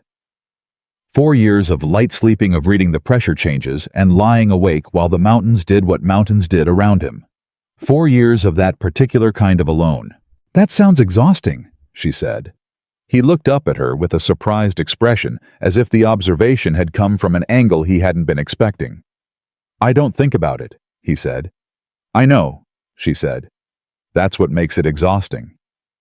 He held her gaze for a moment. Then he looked back at the cup. "You're not easy to talk to," he said. "I've been told that," she said. "I don't mean it as a complaint." She looked at him across the table, in the warm circle of the lamp, with the storm pressing its hands against the cabin around them, and thought about how strange it was to be here. Not frightening. Strange, not wrong. Strange, but the kind of strange that was so precisely right, that it felt like something you'd been waiting for without knowing you were waiting. She thought about Aldous Craft in Denver, and the letter Mercer had taken to Holt Creek 2 days ago, and the reply they were expecting any day now. She thought about her father's good coat and Marshall Briggs's carefully neutral face, and a lawyer in Denver who had been Anna's cousin. She thought about how quickly your whole life could be remade when the old one was taken away. The storm went on until nearly dawn. They sat with it, taking turns adding wood to the stove, talking sometimes and not talking other times. And somewhere around 3 in the morning, Mercer told her about the first winter he'd spent in the cabin, when the snow had come so deep he couldn't open the door for 2 days, and he'd read all 7 of his books twice through and started writing in the margins of the last one, just to have something to say to another mind. "What did you write?" she said. "Arguments," he said, "with the author. He was wrong about 3 things." "Was he?" "Still is," Mercer said. "The book didn't change." She laughed. It came out before she could decide to do it. Just came out sudden and real, and she felt it all the way through her chest, the way you felt the first warm day after a long cold spell. Mercer looked at her with that almost smile, and this time it got a fraction further than usual, and she thought that might be the closest she was going to get to seeing him laugh, and found she was all right with it. Around 4 in the morning she fell asleep at the table with her head on her arms, and she didn't wake until full daylight. She was in the cot. He'd moved her there without waking her, and covered her with the blanket, and by the time she sat up, he was outside already. She could hear him working on the roof brace, the steady sound of a hammer on wood, deliberate and even. She lay still for a moment and looked at the photograph on the shelf. Anna, who had been funny, and was gone. She looked at it, and didn't feel the guilt she'd half expected to feel lying in this man's cot, having slept 8 solid hours after almost laughing together in a storm. She felt something quieter than guilt. Something more like gratitude directed at a woman she'd never met for having loved this man well enough that even 4 years later you could see the shape of it in him. She got up and made breakfast. The reply from Aldous Craft arrived on the 14th day, carried up by the same Holt Creek rider who'd brought her mother's letter. Mercer was on the trap line. She took the envelope from the rider and waited until he rode away before she opened it. It was 2 pages, the handwriting precise and professional. She read it twice, standing on the porch, and by the time she'd finished the second reading, her hands were not entirely steady. Aldous Craft had already heard of the situation. That was the first thing. Word had reached Denver through the mining camp network. Gerald Whitmore had been moving fast, talking to people, building the case for incompetency with the energy of a man who needed it to be real before someone proved it wasn't. Craft had made inquiries. The doctor Gerald had found was a man named Pelham, who had lost his medical license in Ohio 3 years prior, and was now operating in Colorado territory on a certificate of questionable origin. More importantly, Craft had spoken to Marshall Briggs, who had been more forthcoming in a written statement than he perhaps would have been in person, and what Briggs had said matched everything Claire had told Mercer on the mountain trail. The second page was practical. Craft was willing to come to Holt Creek himself. He didn't want Claire traveling to Denver in her current condition, and he was concerned that if she left the mountain, Gerald might find a way to intercept her before she reached a judge. He would arrive in approximately 10 days, he said, and he would bring with him a territorial magistrate he trusted, and they would put the incompetency claim in front of the magistrate and bury it where it couldn't be dug up again. And then there was the last paragraph. She read it 3 times before she was sure she'd understood it. Craft wrote that he'd looked into the land claim her father had filed in Colorado territory. He'd found something. The land her father had brought his family west to claim had a prior filing, a legitimate one registered with the Territorial Land Office 18 months prior under the name of a mining consortium out of Denver. Gerald Whitmore's claim was invalid. He'd either not known which was possible, or he'd known and was hoping to establish presence before the conflict surfaced, which, given everything else about Gerald Whitmore, was the more likely explanation. The land was gone. The whole reason for the journey, the map on the Kansas kitchen table, the new life said like salvation. All of it was built on a claim that wasn't real. Claire sat down on the porch bench and held the letter in her lap and looked at the mountain. She felt things in a strange order. First, something that was almost like satisfaction. The clean, ugly satisfaction of a thing you suspected being confirmed. Then something more complicated, a kind of grief that surprised her, because she hadn't expected to grieve for a future she'd stopped believing in. Then anger, a slow-building anger that wasn't the sharp, reactive kind, but something deeper, the kind that came from understanding something fully for the first time. Her father had brought his family across 5 states on a false claim. He might not have known. It didn't matter whether he'd known. He'd made the decision and carried everyone with him, and when the carrying got difficult, he'd lightened the load, and he'd done it so easily, so practically, so reasonably, in that measured voice, with the church coat and the straight back. She was sitting on the porch, reading about the wreckage of her family, when Mercer came back from the trap line. He took one look at her face and tied the horse to the post without asking anything. He sat down on the other end of the bench and waited. She handed him the letter. He read it. She watched his face while he read, the eyes moving steadily, the jaw going tight at the second page, the stillness coming over him that she'd learned meant he was managing something carefully. He set the letter down. "The land claim," he said. "Yes." He didn't know, Mercer said. Not defending, just stating what he thought was true. "Maybe not," she said. "Does it change anything?"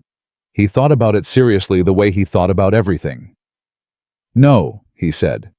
"He made choices he can't put back. Knowing or not knowing doesn't undo them." "Kraft is coming in 10 days, she said. "With a magistrate." I read it. "It'll be finished then, the incompetency claim." "Yes." She looked at the mountain. "And then what?" He was quiet. She turned to look at him. He was looking at the mountain too, his face in profile, and he had the expression he wore when he was working something out that he didn't have language for yet. "That's up to you," he said. "I know," she said. "That's why I'm asking what you think." He turned and looked at her directly. He held her gaze the way he always did.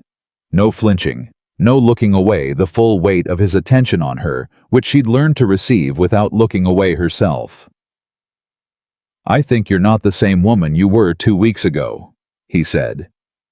"I know I'm not. And I think—" He stopped. He looked at his hands.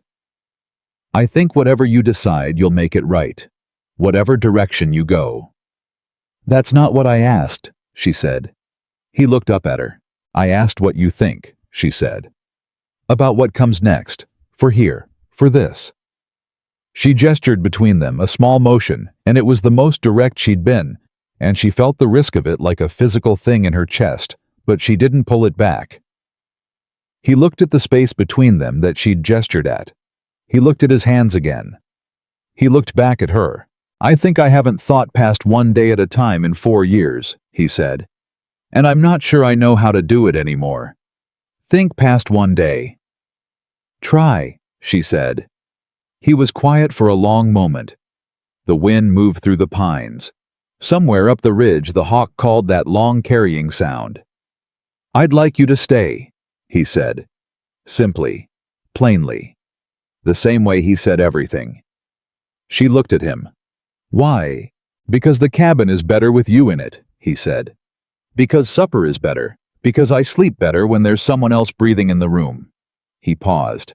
"Because I was half a man before the trail, and I've been less than that since Anna, and I don't know what I am when you're here, but it's more than I was."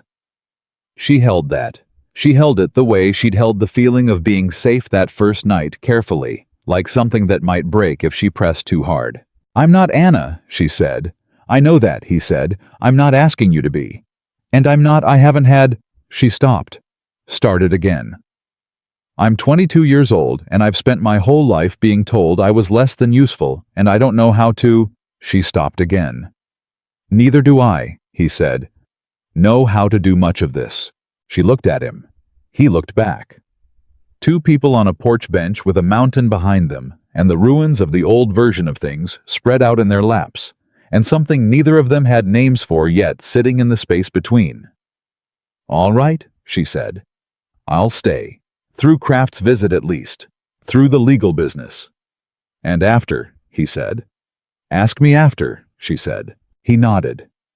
He stood up and took the rabbits off his belt and went inside to clean them, and she sat on the bench for another few minutes, looking at the mountain and feeling the particular texture of a decision made the way it settled into you heavier and steadier than a thing undecided.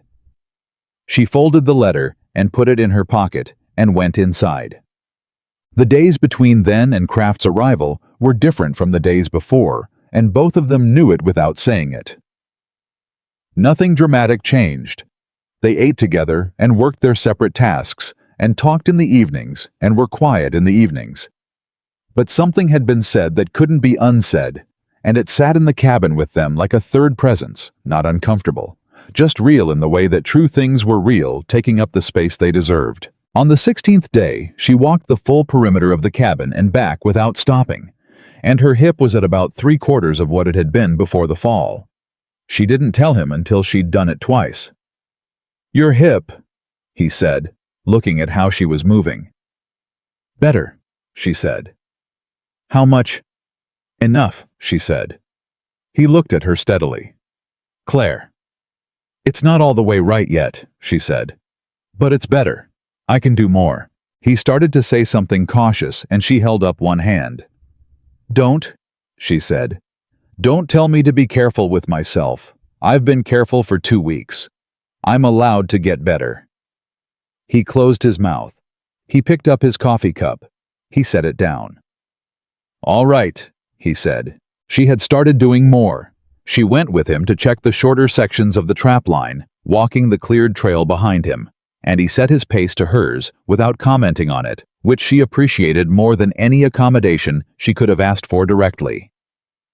She watched him work the traps, the efficiency of it, the economy of motion, never more done than needed, never less, and she asked questions because she genuinely wanted to know, and he answered them the same way without making her feel the asking. On the 18th day, she reset a trap herself while he watched. She did it wrong the first time, and he showed her the correction once without commentary, and she did it right the second time. Good, he said, just that. But she took it and kept it. On the 19th day, Gerald Whitmore came back. She'd known he would.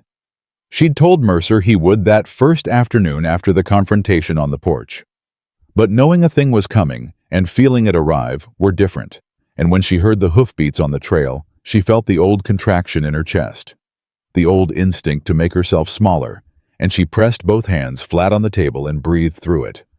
This time, he came alone. No Purvis, no Marshall. Just Gerald Whitmore on his horse. And he stopped at the edge of the cabin yard and didn't come further. Mercer was inside.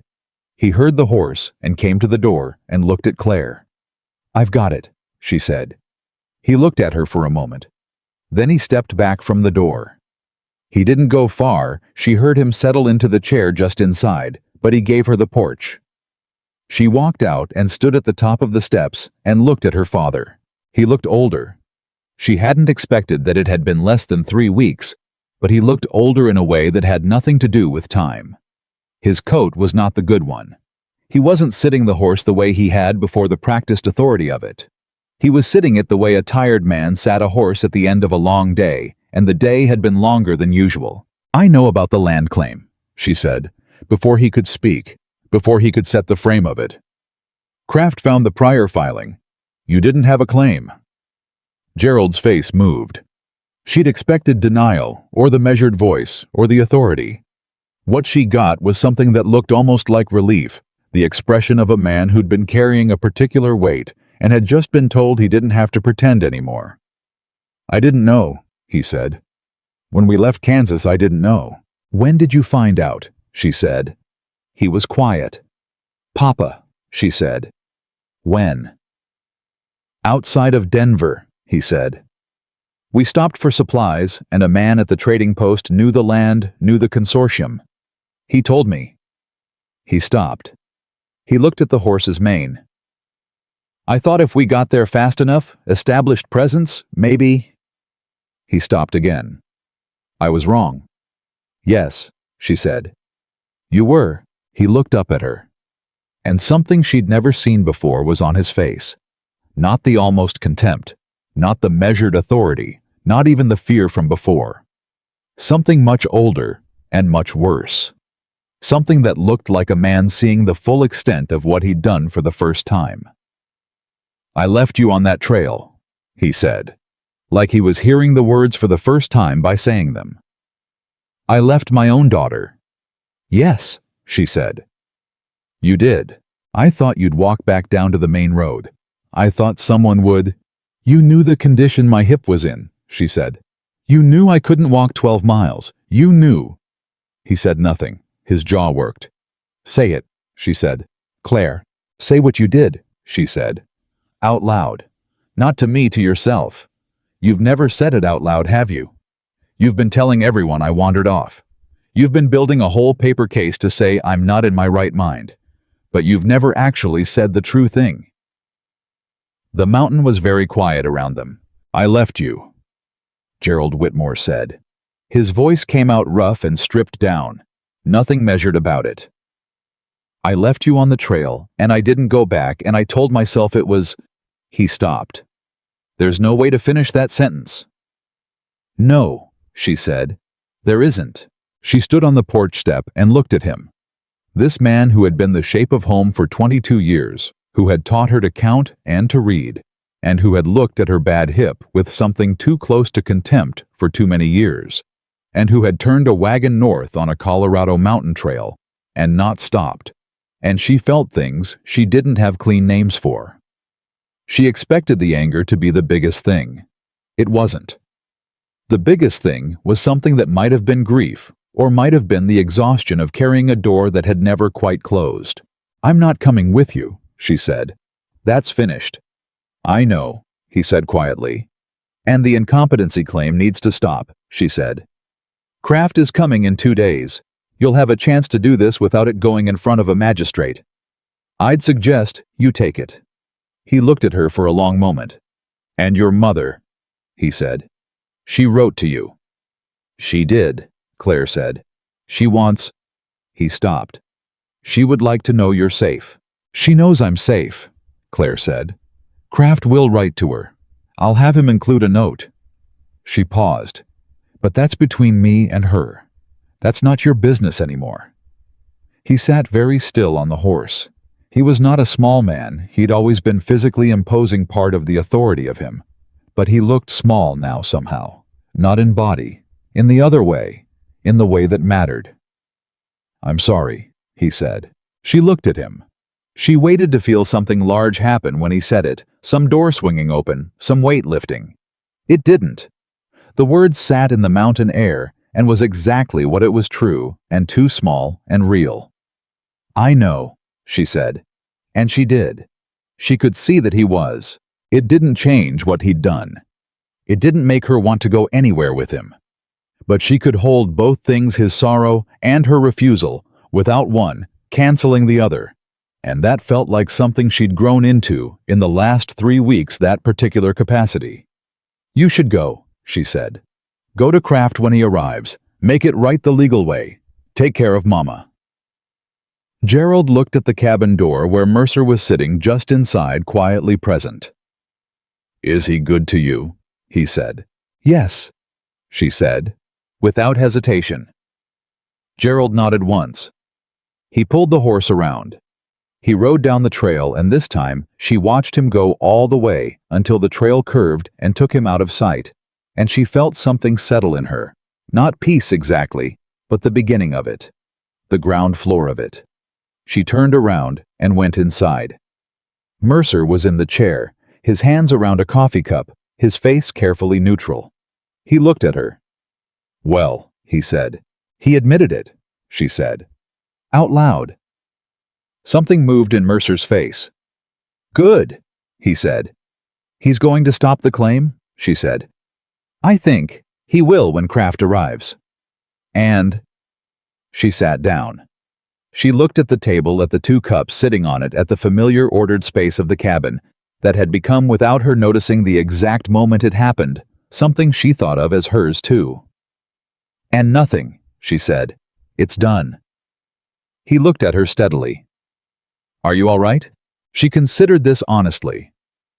I will be, she said. I meant it this time. He nodded. He pushed the 2nd coffee cup across the table toward her. She picked it up and held it with both hands and let the warmth of it come into her palms. And outside the mountain, afternoon was doing what it always did, going on large and indifferent and beautiful. And inside the cabin, Caleb Mercer sat across from her and didn't try to make any of it smaller or larger than it was. And she thought that this right here, this exact ordinary moment, was maybe the best thing she'd ever been given. She didn't say that. She just drank the coffee, but she thought she might say it someday. And that was enough for now. Aldous Kraft arrived on a Tuesday 2 days after Gerald Whitmore rode down the mountain for the last time. He came with the magistrate, a lean, gray-haired man named Horace Venn, who had the careful eyes of someone who'd spent 30 years listening to people lie to him and had gotten very good at knowing when they weren't.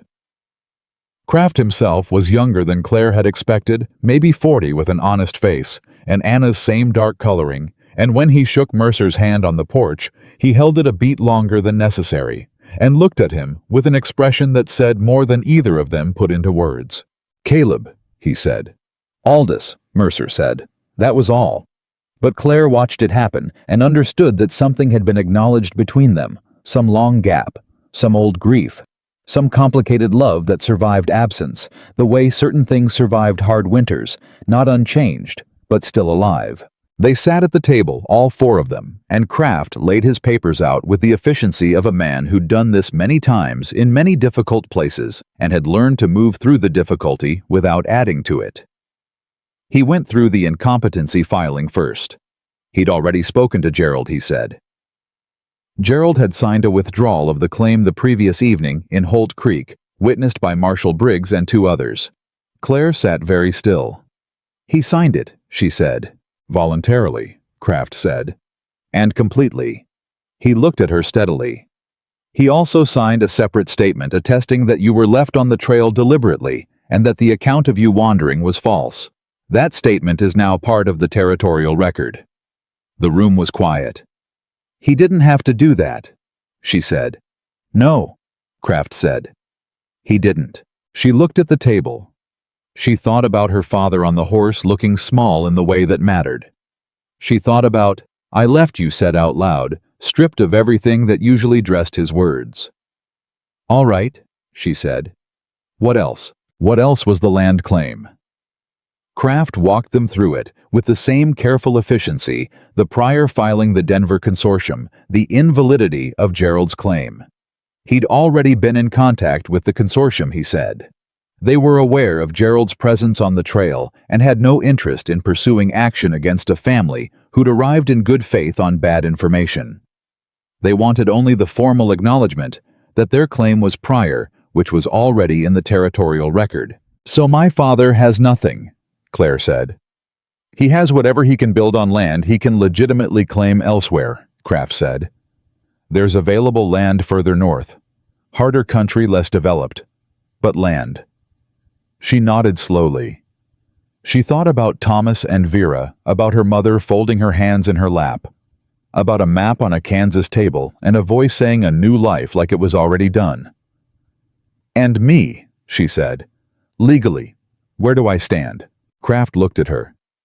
You are a competent adult woman in full possession of yourself and your faculties, he said. That is now a matter of territorial record, witnessed by a sitting magistrate. He gestured to Venn, who nodded once precisely.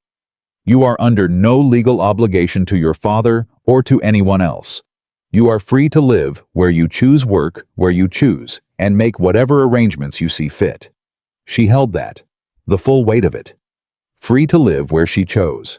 She'd never had that said to her before. Not as a legal fact. Not as something witnessed and recorded. It should have felt larger, maybe some enormous lifting. Instead, it felt quiet, like a room after a long argument finally ends. The silence is the point. The silence is what you were working toward all along. Magistrate Venn leaned forward. He had a document in front of him, and he turned it to face her. "Miss Whitmore," he said, "I'll need your signature here, attesting that you understand your legal standing and that you've entered into no arrangements under duress." She picked up the pen. She signed her name in the space he indicated, Claire A. Whitmore, the same signature she'd made on letters home from the Kansas schoolhouse at 9 years old, and it felt entirely different, now felt like something claimed, rather than just written. She set the pen down. Venn gathered the papers and stood, and Kraft stood with him, and the two of them moved to the door with the practiced efficiency of men who understood that some conversations needed to happen without them in the room. "We'll give you a few minutes," Kraft said. He looked at Mercer once more, and the look said something that Claire wasn't quite meant to read, and then the door closed behind them, and it was just the two of them at the table. Mercer was looking at the window. "Well," she said. "Well," he said. "It's done," she said. "Yes." She looked at the papers in front of her, her copy of the documents, the territorial record, the signature. She looked at the photograph on the shelf. She looked at Caleb Mercer, who was still looking at the window, with the expression she'd learned to read as him working something up to saying. She waited. "You're free to go," he said. "That's what the paper says." "I know what it says," she said. "Kraft has contacts in Denver," he said. "Respectable households. Women who've come west alone have found work there. Good work. Teaching housekeeping seamstress positions. You'd be comfortable." She looked at him. He was still not quite looking at her. She noticed his hands on the table, flat, very still, the way they went when he was being careful. "Is that what you want?" she said. "Me to go to Denver?" "It's not about what I want," he said. "I'm asking what you want," she said. Directly, same as I asked before. He turned from the window and looked at her. His face was very open in this moment, more open than she'd seen it. The careful stillness stripped back something underneath it that was simply a man in a room with a woman he didn't want to leave. "I want you to stay," he said. "I said that. I meant it then, and I mean it now." "Then say so," she said. "Not as an option among other options. Say it like you mean it." He stood up from the table. He walked around it until he was standing close to her, closer than he usually stood, and she looked up at him and held completely still. "Stay," he said, low, flat, plain. "Not because you have nowhere else to go. Because this is where you belong. Because I've watched you for 3 weeks, and I know what you're worth, and it's more than anyone's ever told you, and I'd like to spend a long time reminding you of it." He paused. "That's what I want." She looked at him for a long moment. "That's the most you've said at once since I've known you," she said. "I've been building up to it," he said. She stood up. They were very close now, and she looked at him directly, at this man who had lifted her off a mountain trail and given her his cot and stood in front of his own door with a rifle and said yes when asked if he believed her, and written a letter to a lawyer for a woman he'd known 4 days. "All right," she said. "I'll stay." He exhaled one short breath, barely audible, and she understood it was everything he had in the way of relief. "All right," he said. She looked at the door. "You should probably tell Kraft before he rides to Denver with contact information for teaching positions." Something that had never quite made it to a smile before got all the way there. Not large. Mercer didn't do large, but real, and it changed his whole face, and she took a moment to simply look at it before it went back to something quieter. He opened the door and called Kraft back in, and what he said was simple. "She's staying." And Kraft looked at him and looked at her, and something in his face came and went quickly. Relief, maybe, or the particular happiness of someone who'd been hoping for something without letting themselves believe in it. "Good," Kraft said, simply. And then, the weeks that followed were not simple. Simple was not the texture of the life they were building, but it was real, and real was better than simple by a long measure. Kraft handled the remaining legal business from Holt Creek, making the 2-day ride twice more to sort the final details. The territorial record was clean. The incompetency claim was buried and signed over and witnessed by a man whose signature meant something in Colorado territory. Gerald Whitmore filed a new land claim 80 miles north on harder ground, and Thomas and Vera went with him, and that chapter closed. The way chapters closed, not with resolution exactly, but with a door that was finally fully shut. Her mother wrote again 3 weeks later. A shorter letter this time, only 1 page, and it said less and meant more.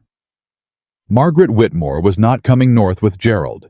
She was staying in Holt Creek, she said, with a family who'd offered her a room in exchange for help with the household, and she was well, and she would like to know that Claire was well too. Claire wrote back. It was a short letter. She told her mother she was well. She told her she was staying on the mountain. She didn't say more than that, but she signed it. Your daughter Claire, and she meant the your in the plainest possible way. Not as property, not as obligation, but as simple biological fact that could exist alongside everything else.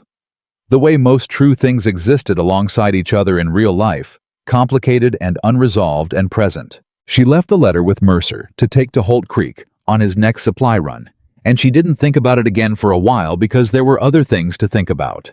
There was the roof brace which Mercer had fixed properly after the storm, but which needed additional support on the west side, and she held the timber while he worked and handed him things, and learned the names of the tools by asking until he started handing them to her before she asked, because she knew which one came next.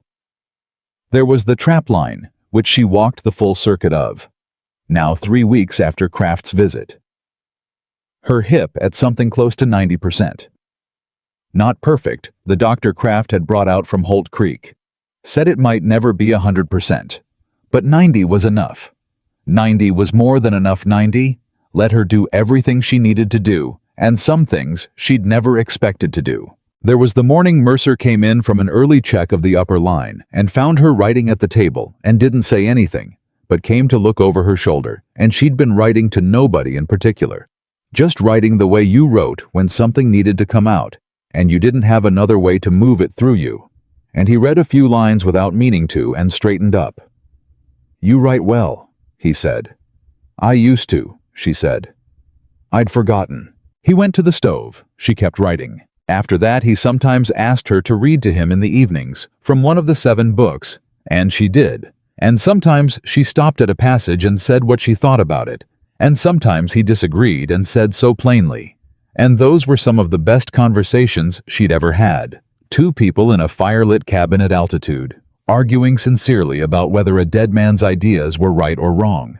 Both of them taking it seriously because they both took everything seriously, because that was the kind of people they were. It was during one of those evenings that she understood she was happy. Not in a sudden way, not like a door opening. In the gradual way that things that are real arrived slowly, unremarkably, completely. She was sitting across from Caleb Mercer with a book in her lap and a fire in the stove, and she was happy, and she held it the same careful way she'd held the feeling of safety on that first night, and this time she didn't worry it would break. The crisis came on a Thursday, 6 weeks after Kraft's visit, without any warning at all. She heard it before she saw it, a different sound from the trap line. Not the hoofbeats of a returning horse, but the horse alone coming back without its rider, which was wrong in a way that activated every nerve in her body at once. She was off the porch before she'd decided to move. The roan came into the yard at a trot reins, trailing saddle empty. She caught the reins with both hands and held the horse and looked at the mountain above the cabin, at the trail that disappeared into the timber. And every rational thought she had said something happened, something bad. And every rational instinct said, go now. She tied the horse to the post. She took Mercer's second rifle from the hook inside. She knew how to use it. He'd shown her the basics 3 weeks ago, and what she didn't know she'd figure out. And she went up the trail at the fastest pace her hip would allow. She found him 40 minutes up the trail. He was on the ground at the edge of the path, and he was conscious, which was the first thing she checked, scanning him as she came close, the way he'd scanned her on the mountain trail that first day, looking for the worst thing first, so you knew what you were dealing with. He was conscious.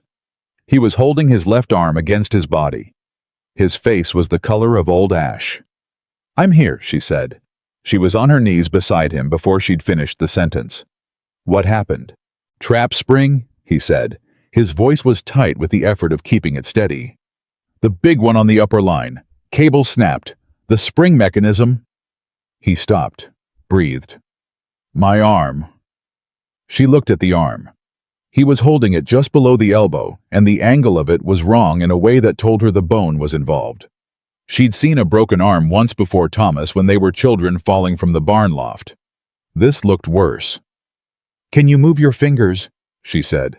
He tried. 3 fingers moved. The 4th and 5th didn't. "All right," she said. She was already pulling her jacket off. "I'm going to stabilize it. This is going to hurt." "I know that," he said. "Tell me if I need to stop." "You won't need to stop," he said. She worked fast and as carefully as she could, strapping his arm against his body with the jacket and her belt, making it as immobile as she could manage. He made no sound while she did it. His jaw was locked and his eyes were fixed on a point above her head, and she could see the effort it was costing him, not just the pain, but the surrender of it, the having to be still and let someone else do the work, which for this man was its own particular difficulty. "Done," she said. He exhaled. "Can you stand?" she said. "Yes." "Don't lie to me," she said. He looked at her. "Probably," he said, "with help." She got him up. It took 3 attempts and most of her strength, and she had to brace him with her whole body twice when his legs tried to go out from under him, and by the time he was vertical and moving, her hip was screaming, and she didn't pay it any attention because it was not the problem right now. They made it down the trail in 40 minutes, which was 20 minutes longer than she'd come up in. She got him inside and onto the cot and went for the medical kit she'd found it 2 weeks ago. Reorganizing the shelf had looked through. It had been grateful now that she had, and she cleaned the skin above the brake sight and strapped it more properly with the flat boards in the kit that were clearly there for exactly this purpose. And when she was done, he lay on the cot looking at the ceiling with his color still wrong, but his breathing steadier. "I need to get you a doctor," she said. "Holt Creek, 12 miles. "I know where Holt Creek is," he said. "Can you ride?" He thought about it honestly. "Not today," he said. "Tomorrow. If you—" He stopped. "If I what?" she said. He looked at her. "If you'll come with me," he said. "I don't want to make that ride alone." She looked at him. This man who had spent 4 years alone at altitude, who had ridden every trail in this mountain range by himself, who had not asked anyone for anything in longer than she could calculate. "Yes," she said. "Of course." She sat beside the cot and watched his breathing even out, and his color come back by increments, and she thought about a trail 2 months ago, and a woman on her knees in the mountain dirt, and about the way certain things turned. Not neatly, not in ways you could have predicted, but turned nonetheless, the way the mountains themselves had turned over long ages into what they were now. He was watching her. She realized he'd been watching her for a while. "You're not scared," he said. "I was scared on the trail," she said, "when I found the horse without you. But not now. Not now," she said. "Now I know what I'm dealing with." He was quiet for a moment. "You ran up that trail," he said. "With your hip." "Don't," she said. "I'm not criticizing." "I know," she said. "I just don't want to talk about my hip right now. I want to talk about yours, about getting you to Holt Creek tomorrow." He almost smiled. It got all the way there again, same as in the cabin after Kraft left, real and changing his whole face, and she looked at it and thought she would like to see that happen every day for a very long time. "You're not the same woman I found," he said. She looked at him. He was watching her with those direct eyes, and there was something in them now that had not been there on the mountain trail. Something warm and particular, and entirely focused on her, not on a survival equation, not on a problem to solve. "Neither are you," she said. He reached out his right hand, his good arm, and she looked at it for a moment, and then took it, and his hand was large and rough and warm, and it closed around hers with a steadiness that felt like everything he was. All of it compressed into one simple gesture. They stayed like that for a while. No ceremony, no large words, just his hand in hers and the fire in the stove, and the mountain doing what it always did outside, going on enormous and patient and entirely their own. Narag.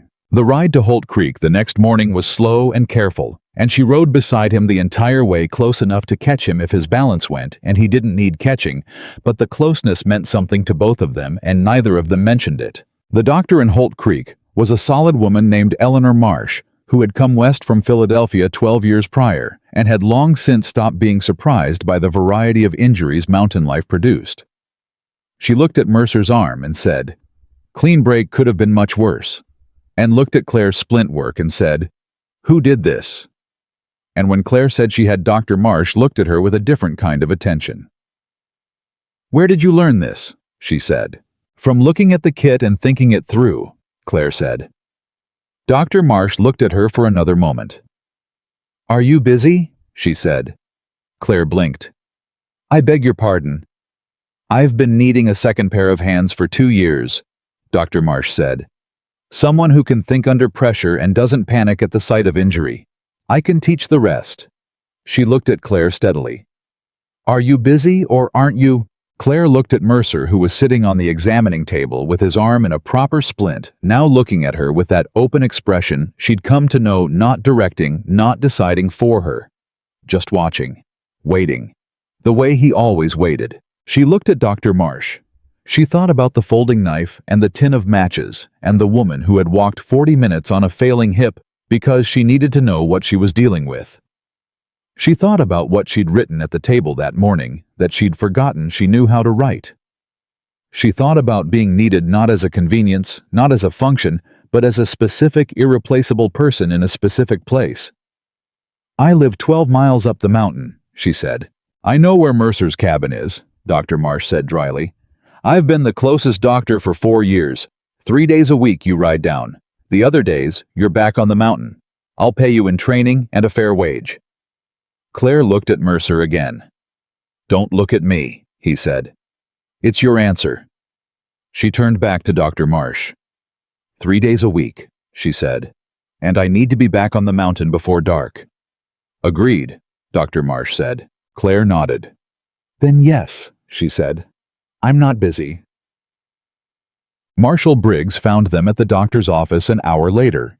He came in with his hat in his hands, which she'd learned meant he was there personally, not professionally. He told them that Gerald Whitmore had come to see him the morning after riding down from the cabin for the last time.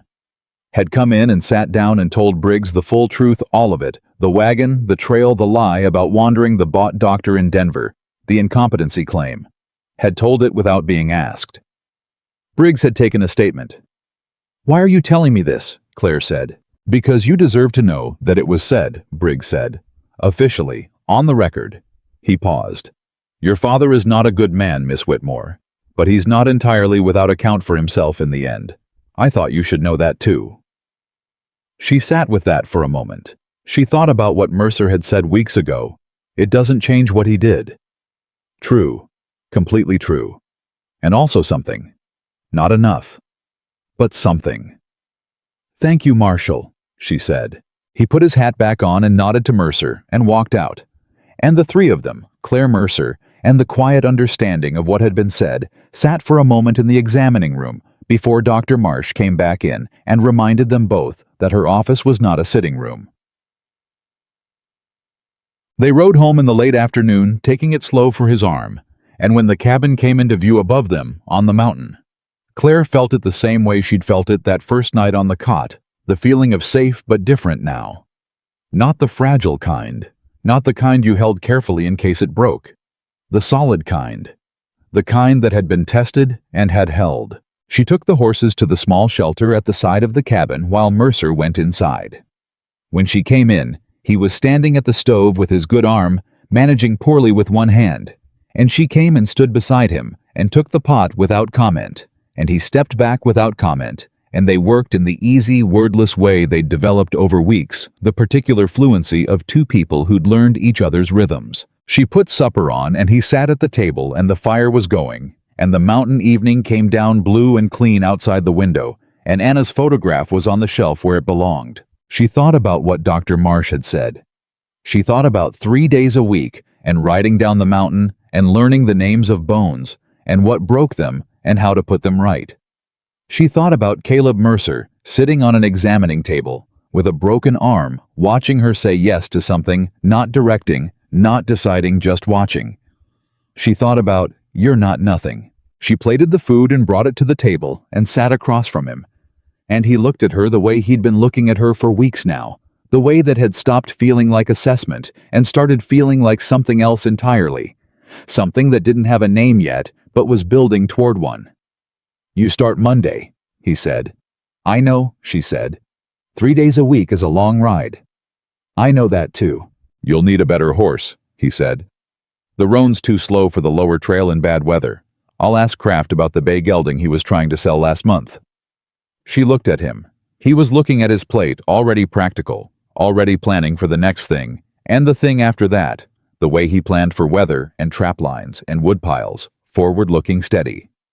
Taking her future into the same account as his own, without making an announcement of it. She felt something come all the way to the surface. Something she'd been managing carefully for weeks, keeping below a certain waterline. It came up now, and she let it. "Mercer," she said. He looked up. "I love you," she said. Plain. Flat. In his own register, his own language, because it was hers now too. He held her gaze.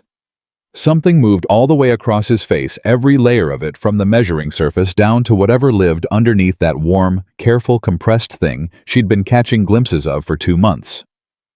"I know," he said. She started to laugh and stopped herself. "That's all you've got." "No," he said. He put his fork down. He looked at her steadily, the full weight of his attention, nothing held back. "I love you too. I have since about the 4th day when you fixed my woodpile without asking, and brought me coffee without asking, and argued with me about my own shirts." He paused. "I just didn't know how to say it, without it sounding like more than you could carry." She looked at him. "It's not more than I can carry," she said. "I know that now," he said. She picked up her fork. He picked up his.